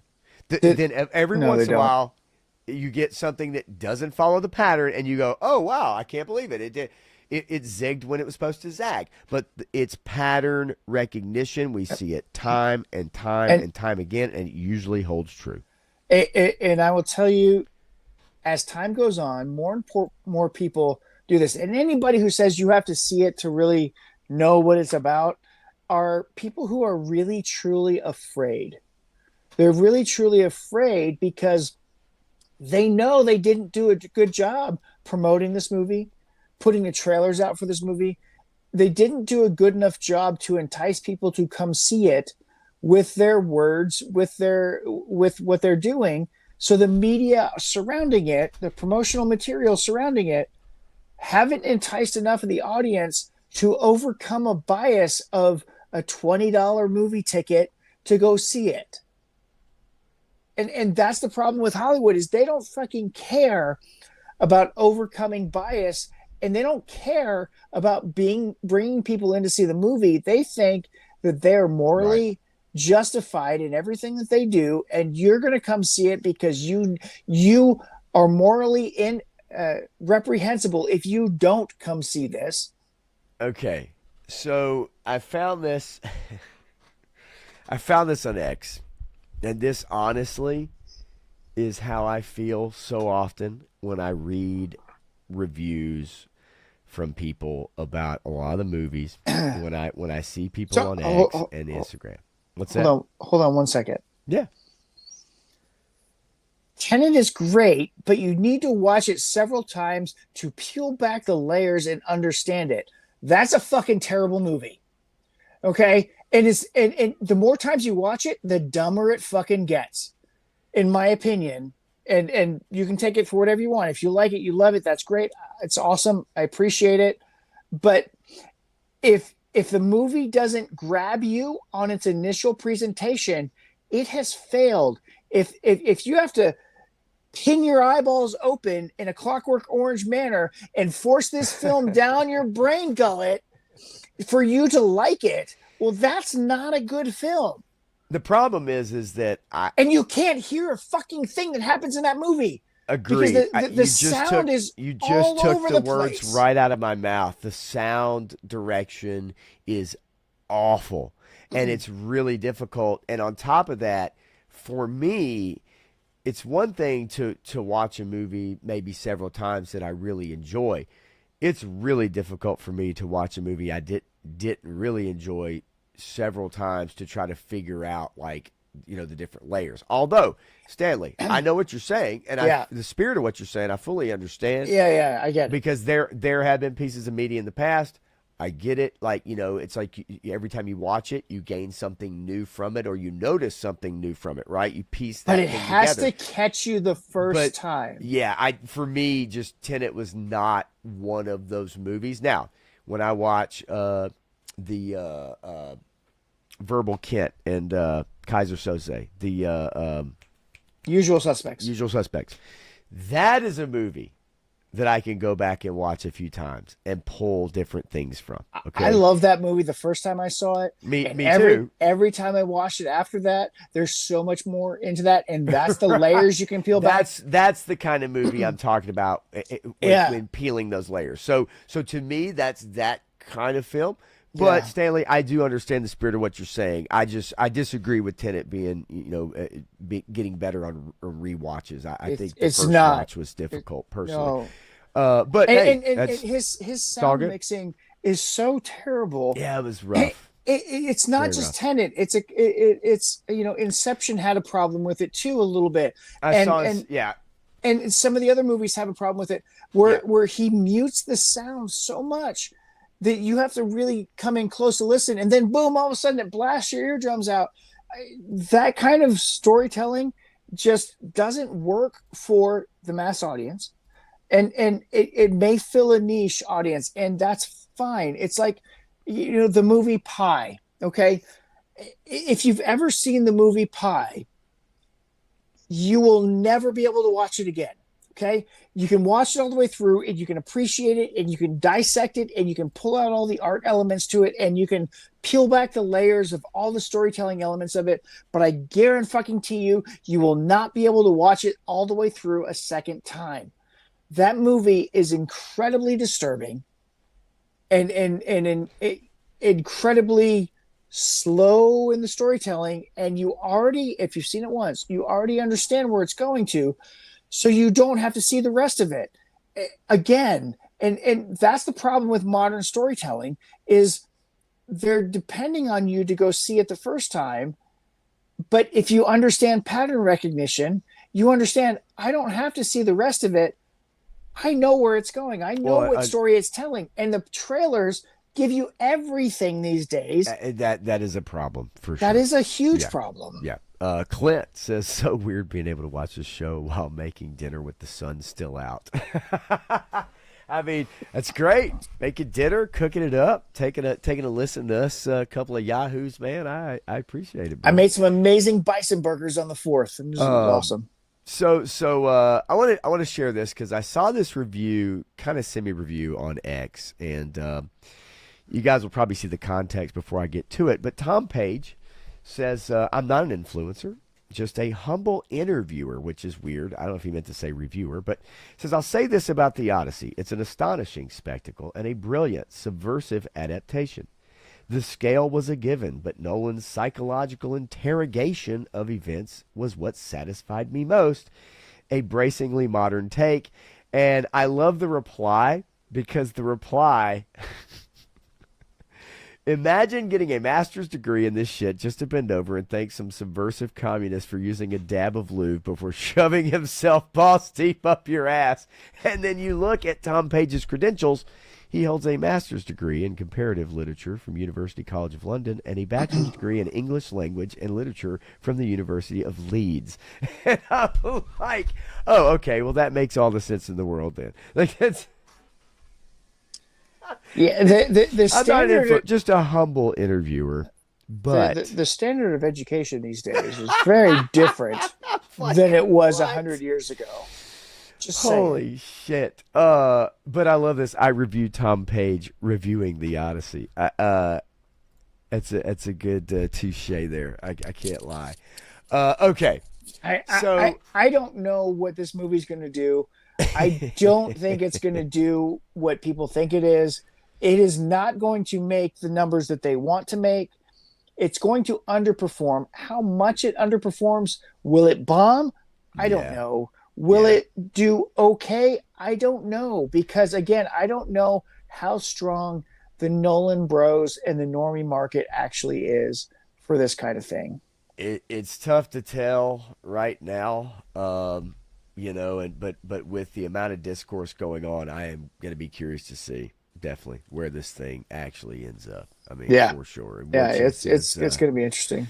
Pattern recognition is absolutely a thing. However, when I watched the Pamela Anderson Tommy Lee video, I completely made it through at least a dozen times. Well, because that's pattern recognition. You like the big circly things. You and I are on the same page then.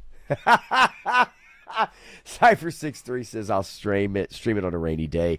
I can't argue with that. I would be remiss if we didn't get to hear before two things. One thing really quickly, and then we're going to finish up with your minions. I did want to bring this up because this is something I think we all can relate to, but is that Sony has announced for the PlayStation moving forward that starting in 2028, they will end physical production of discs. Sony, who introduced the disc-based gaming system for the PlayStation back in the late 90s, 94 actually, mid-90s, my bad, is ending physical game discs in 2028. Now, I will say this.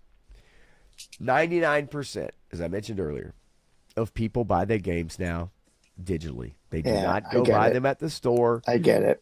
Okay, so the thing is that while I understand as a business and as a company why they're doing this, it's really starting. It's Grand Theft Auto 6.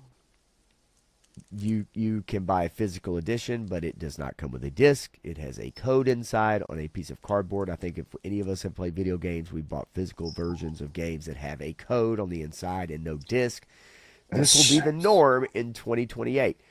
What it says for game preservation and history, okay, 40 years from now, 50 years from now, will you be able to boot up Grand Theft Auto 6 and play it on modern hardware? Probably not. Nope.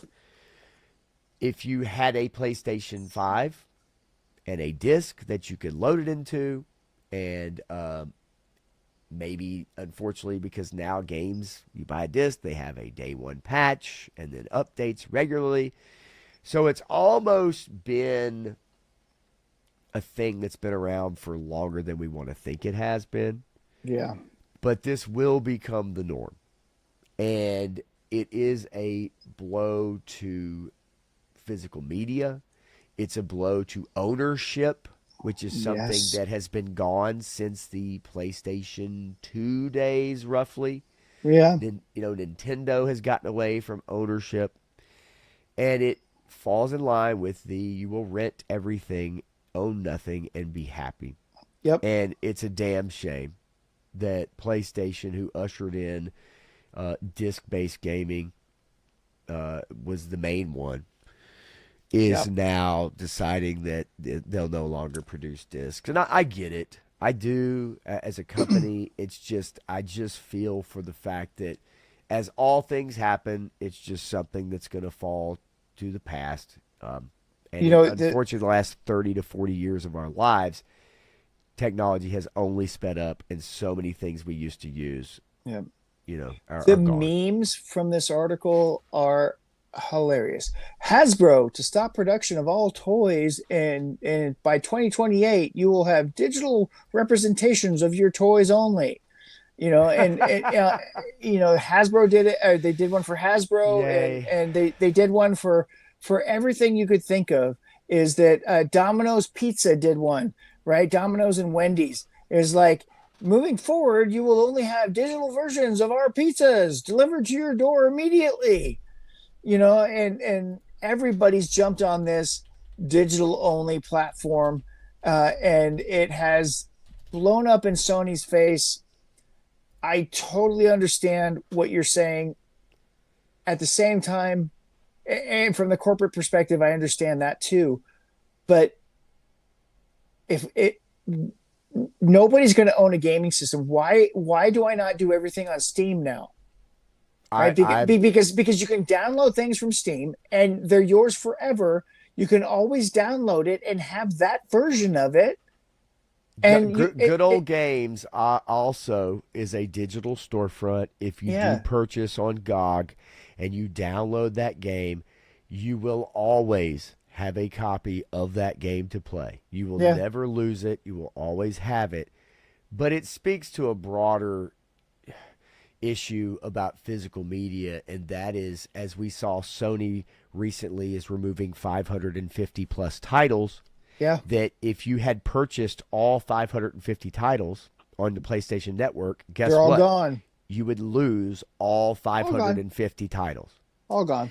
So the question of ownership has now become a bigger deal than ever before. Yep. But you're right. Why purchase a console Right. now? But When the problem, when your PC has just as good, if not better, power and the graphics and everything else. the problem is this: is that now, if you want to buy a 13-year-old PlayStation game, instead of being able to go buy a 13-year-old PlayStation game at GameStop, as they are closing more and more stores, and it's harder to find physical copies. And yes, you could probably search online and get them, but you'll be forced to purchase a 13-year-old PlayStation game for $49 or $59 at full price on their website or on the PlayStation. Right. So, unfortunately, being able to find games, let's say a game that comes out today in 13 years, being able to buy that game at $17.99 or $9.99 somewhere is going to be that much more difficult to do. Yep. You're going to be happen. paying $50 or regular price for a game that's 10, 15 years old because the used games market gets put out of business. And that is, and so, that is an issue because let's face it, none of us want to pay full price for a product that came out 15 years ago, no matter how much you like it. Right. That's just reality. It's also generally how things go. If you have a car that you want to purchase that's 15 years old and you go to buy it, you're not going to be paying anywhere near regular price. Right. It's just physical. That's how the market goes. As the older something goes, the cheaper it becomes. But that basically gets rid of that market. And unfortunately, what we're going to see is as the physical media becomes harder to come by, all the digital storefronts that give you discounts on these games are going to raise their prices. Oh, yeah, for sure. And that's a byproduct. And it is unfortunate. Look, I do have a good PC. I have spent money on this thing to have unfortunately my internet sucks, but having a good GPU, having a good CPU, having 32 gigabytes of RAM, I have that shit. I have 3 monitors. I have so I've spent money on my PC and it's still honestly out of date at this point, but it can run games good enough for me to buy things on PC. As Graf says, PC Master Race, Steam rules, Nintendo's the only console worth getting. Just about everything else is on PC for Xbox and PlayStation. That's true, except now PlayStation is going to double down on exclusives. And instead of putting their stuff on PC, which they tried, they realized they thought people would play it on PC and it would lead them back to the PlayStation 5. Instead, what they realized is, I'd just rather play it on my PC. And so it did not send those people back to buy PlayStations. Eric says have no physical media. Stanley says physical media forever. Yeah, physical media forever is my motto as well. And Sony's going to learn the hard way, unfortunately, that people will stop buying their stuff. I don't care if you have exclusives. If I can't download it, if I can't own it, if I can't, use it on my terms, then I'm not going to buy from you. Well, it doesn't matter how good the game is. People are not going to buy your hardware anymore to do that. Unfortunately, the hardware also has become an issue because with the investments in AI, now the hardware has become. It is a luxury item. If it was not a luxury item before, it is a luxury item to buy a gaming console. And very soon, if not already, buying a personal computer is going to become a luxury item if these prices do not come down from this AI revolution that we're all benefiting from now. Right, billions and billions of dollars spent on AI infrastructure, and of course, we're all benefiting from those things, right? Yeah, except for the server space that they're taking up in our parks that are destroying the environment, and they're all crashing anyway because they don't have the power to do what they say they're going to do, except for the major ones, and even those are failing. And the IT industry is in full panic mode right now because of AI infiltrating the IT and network security stuff. Because, well, AI can already do it better than you. You know, It's really a conundrum because as we move our pictures, our physical pictures to the cloud, as we move our games to the cloud, as we move our videos we make on YouTube to the cloud, as we store them in the cloud, the problem is that those servers become more and more expensive to keep up for you. The storage becomes more expensive every year. They raise the price. Oh, you had a terabyte for $30. Well, terabyte next year is going to cost you $40, and so on and so forth. And all it is, it's in the cloud, right? Oh, it's out there in thin air. We just pluck it out, right? You don't have to have photo albums. You don't have to have hard drives stored with all you can transfer it between your Google device and your Apple device, and anybody can use this cloud. The problem is that those servers cost money, and as more and more people store more and more in the cloud, and as more and more servers take up more and more space, technically, then yes, things are going to get shut down. Servers on video games that have been around get shut down. You do not have access. So even though you paid full price for the game, and even though you've dumped $750 in microtransactions, one day you're not going to be able to access that. And that is the Photo biggest Bucket messages me every single day. Hey, is this still you? Do you still want your account? Your photos are still here. Do you still want them? They've been doing that shit for 3 fucking years. Right. I haven't used Photo Bucket in forever, and I don't give a shit about that stuff. You can delete it. I don't care. Yeah. I'm not going to pay you to store stuff when you don't even have the space to store it. But think about it. We used to print our photos out, and you would carefully take those photos and you would put them in an album, and you would cherish them and save them and pull them out and look at them. And every one of those albums that you digitally printed out and did that with are all faded and gone now because they were pieces of shit that they were printed on because they didn't know what they were doing. But that's another story. Well, I still have tons of photos from prior to my birth and beyond.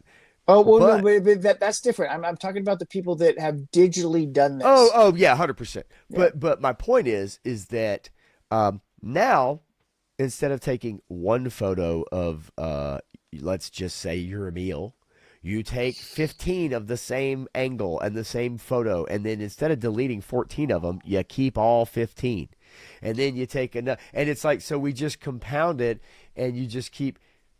Now you have 40,000 pictures on your phone. It's so ridiculous. Have you been looking at my phone, Pop?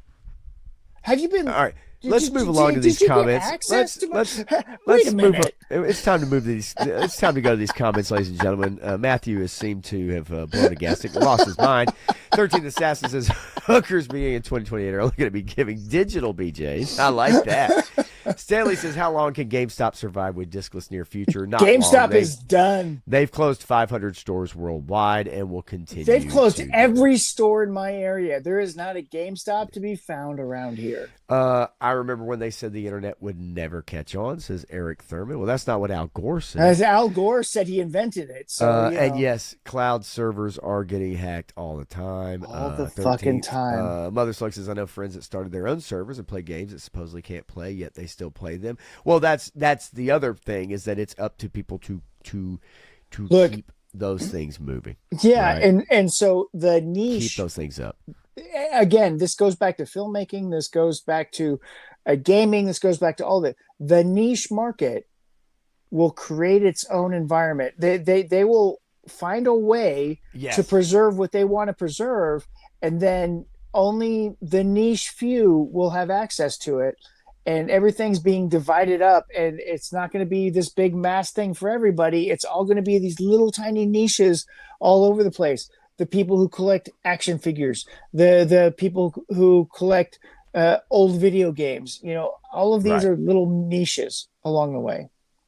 Well, and as Tony's Fig says, he has all the GameStops over there. They might be the last few in the company, Tony, because they are shutting down, and it's going to be a few years, and most of them will be gone. They just cannot survive. No, they can't. On this current model, and it's a shame. Look, they even changed their model to try and get these action figure and collectible people to come in more. They've really tried to change that, and they're failing at that miserably because they keep canceling everybody's freaking pre-orders. Well, they don't cancel mine because I don't order from them motherfuckers. Anyway, all right. So, but Pulse will, so you just wait for that. That's true. Let's finish it up. Let's get out of here with your review of Minions and Monsters. That'll be the last thing we talk about tonight as we head out the door. So, tell everybody your thoughts on Minions and Monsters and whether or not, if they have kids, they should take their kids to go see it. And is it safe to take your kids? I assume it is, but you take the floor, Matthew. I will tell you, my daughter was engaged the whole time. I fell asleep twice, and there was a lot of ass play jokes in this film that I didn't really appreciate. There was at least 4 that I could point out that I'm like, look, I understand fart jokes and all that stuff, but seriously, you had 4 ass play jokes in this film. It's not great. It's funny. It's engaging. Kids will, laugh at it or whatever, but seriously, 4 ass play jokes in this film. Know what you're in for, right? The other films haven't been that bad. They haven't been that direct with the ass play stuff. I mean, yes, there's crude humor. I get crude humor. Crude humor is funny. It is what it is. And if you understand a couple different languages, you can actually understand what the Minions are saying with everything, because you've got to understand a little bit of Spanish, a little bit of French, a little bit of Japanese, and they say stuff all the time, and they are actual words that they're saying. But this is the 7th film with Minions in it, and the after credit stuff has some interesting Gru things that are in it. So there's lots of little Easter eggs in there. There's storytelling. Is it fun? Is it funny? Kind of, but it is a kid's movie. It is made for kids, even with the ass play jokes. There's nothing for adults here at all, I don't think. Other than the fact that if your kids are not of a certain age, you probably don't want, if they're too young, you probably don't want them seeing this. So like the Despicable Me movies, where there's a adult storyline that you can latch on to of some kind, I always just envision these movies as just like the most baseline bullshit, in all honesty. And that's what it has been. And this is the first one that I felt kind of went into territory that I wasn't happy with, that I didn't care about. But at the same time, it's hard for me to say. There's some interesting storytelling that is happening here with an offshoot minion group. This isn't Gru's Minions, right? Okay. These are a different tribe of minions, but apparently this is the tribe that invented the overalls with the black gloves and shoes. This is the tribe that did all of the stuff, at the very beginning, and they created, basically they're insinuating that these minions created Hollywood. So this is another thing. If you understand Hollywood, okay, a lot of this might make sense, because basically that's what this is. They were there at the beginning of film, and they helped create the studio system in Hollywood as we know it in those early days. If it wasn't for these 3 minions, it wouldn't have happened. But the minions don't have noses, like big noses, do they? I mean, that's I'm sorry, Lord. I apologize. If you like your double triangle star flags, then there's that. Jesus. I just just an observation. They don't even have noses. Yeah. Okay, so that's interesting. So they're trying to take away from that ethnic minority to throw this onto an ambiguous ethnic minority of the minions. Sure. versus those other people. I can't. Yeah, that's What? So that's where we're at. The Minions started. They were around the beginning of Hollywood. I get the monsters part. They had to bring their own monsters into whatever. well, and so here you go. I mean, the whole thing is they find a way to make a monster movie. They said, well, okay, what's his name, whatever, Steve or whatever. You've got a really good idea, but you have to have real monsters. And you have to have monsters to make a monster movie. You have to have the budget for that, and you don't have a budget. And so they have this magic book. So they summon monsters, and the monsters get together and say, "Hey, we're going to throw one over on these fucking minions, guys, and we're going to destroy this fucking world." And they try to do that, and they fail, obviously, because the minions stop them with their stupid antics or whatever. Yeah, but you take Cthulhu, one of the biggest, scariest monsters of all time, and make this short little cute guy with a squishy. Oh, that's right, with the little like this thing, right? I've seen whatever. And so that guy convinces them. He becomes their best friend and convinces them in the very, very Jewish way to make these movies and to get his buddies involved. And he winks and he nudges his buddies to cooperate with them. And they're going to call the big bad, and Irene, the big bad, Irene. Got it. Yeah. Okay. Okay. To be the big bad blob of the movie, to devour everything, and then you get a little bit of the Germ episode from G.I. Joe, and you get a couple of other things going on in here. There's some interesting elements. It's just not that good of a movie.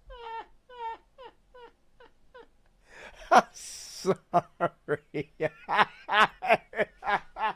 There weren't as many ass play jokes in the Motu movie as there were in this one. I'm just saying. Oh shit, you mother They- slug. Take they- it they easy, actually- man. Thanks for hanging out tonight. Really appreciate it, man. Thanks, buddy. I mean, they took a stack of Legos that made this big tree that came up to this point like this, purposely, insert itself onto a giant.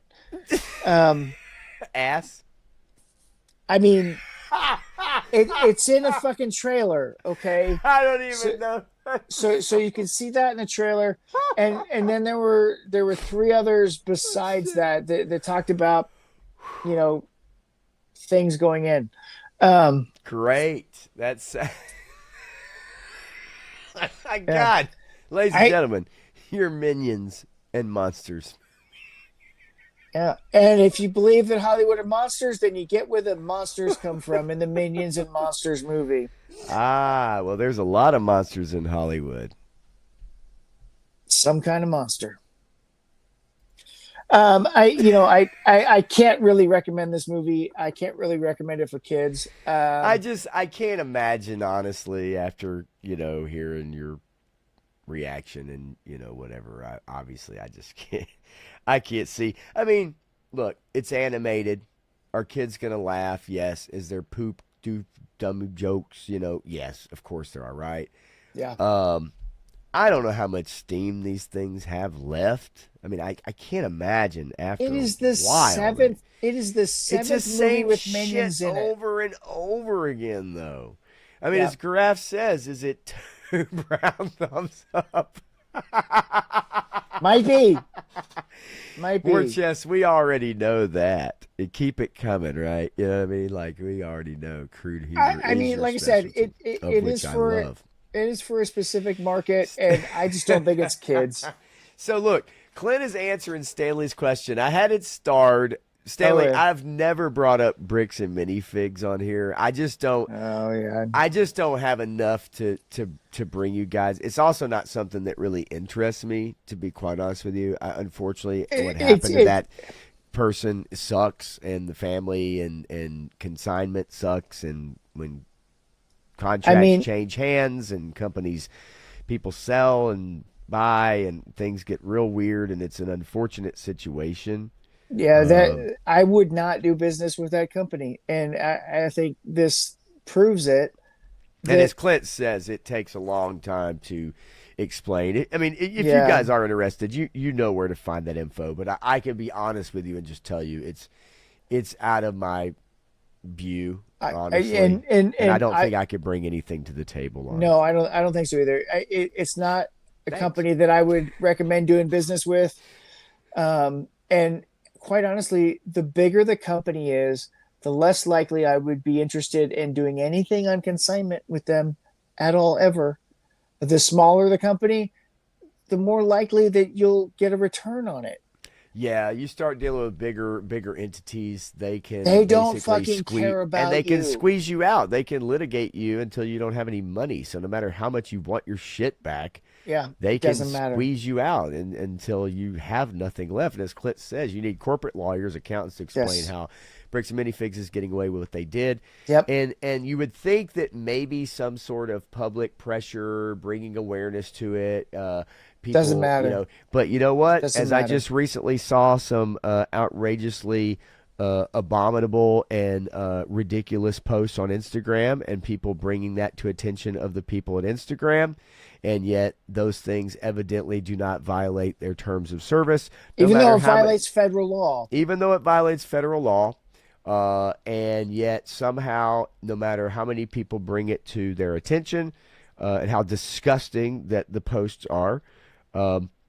And the fact that the posts actually incite violence. The text in the post But it incites violence. doesn't break Instagram and / Facebook's terms of service. So go figure that one out. But Yeah. that's a story for another day that some of y'all may or may not know about. If you want to know, Instagram me, and I'll tell you all about it and show you the post. Okay, that's all we got. Got to get out of here, get Matthew to Betty bye. This man does have a career. I, on the other hand, just have a job, and I'm off tomorrow. So I could do whatever the hell I want. But we're going to get him out of here, man. Go watch some Ghost in the Shell.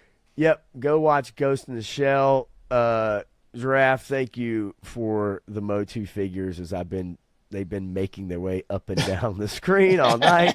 It's freaking awesome. And Clint, thank you for bringing those to me. You guys conspired to do that. Cage's Customs, Johnny Reno, thank you for the stickers, man. Thank you for the lovely message, the letter you wrote to me. Handwritten letter, by the way. Hard to come by these days. So, yeah, man, really appreciate it. You guys sticking with us, hanging out this long. We're going to get out of here. We're going to do it again next Tuesday. And hopefully have another review for you, maybe to jump into some hot D. Didn't get to it tonight, but interest is waning in House of the Dragon, it seems, and they're fucking that show up. So, but yeah, and also, yes, I will be doing a stream Sunday night. I apologize for not Sunday nights, but I've had family stuff going on. I've had my son a lot more often, and Joe Fest and stuff like that. So I apologize for not doing Sunday night. But I will get back on the horse this Sunday because I do have a couple things I want to talk about. Yeah, man, Picard Season 3, final episode. I do like Season 3. I know you do. And it's now a Motu channel, Giraffe. You got it. All right. So you guys have a great night. We're going to get out of here, man. Appreciate it. And we will see y'all next week. Peace.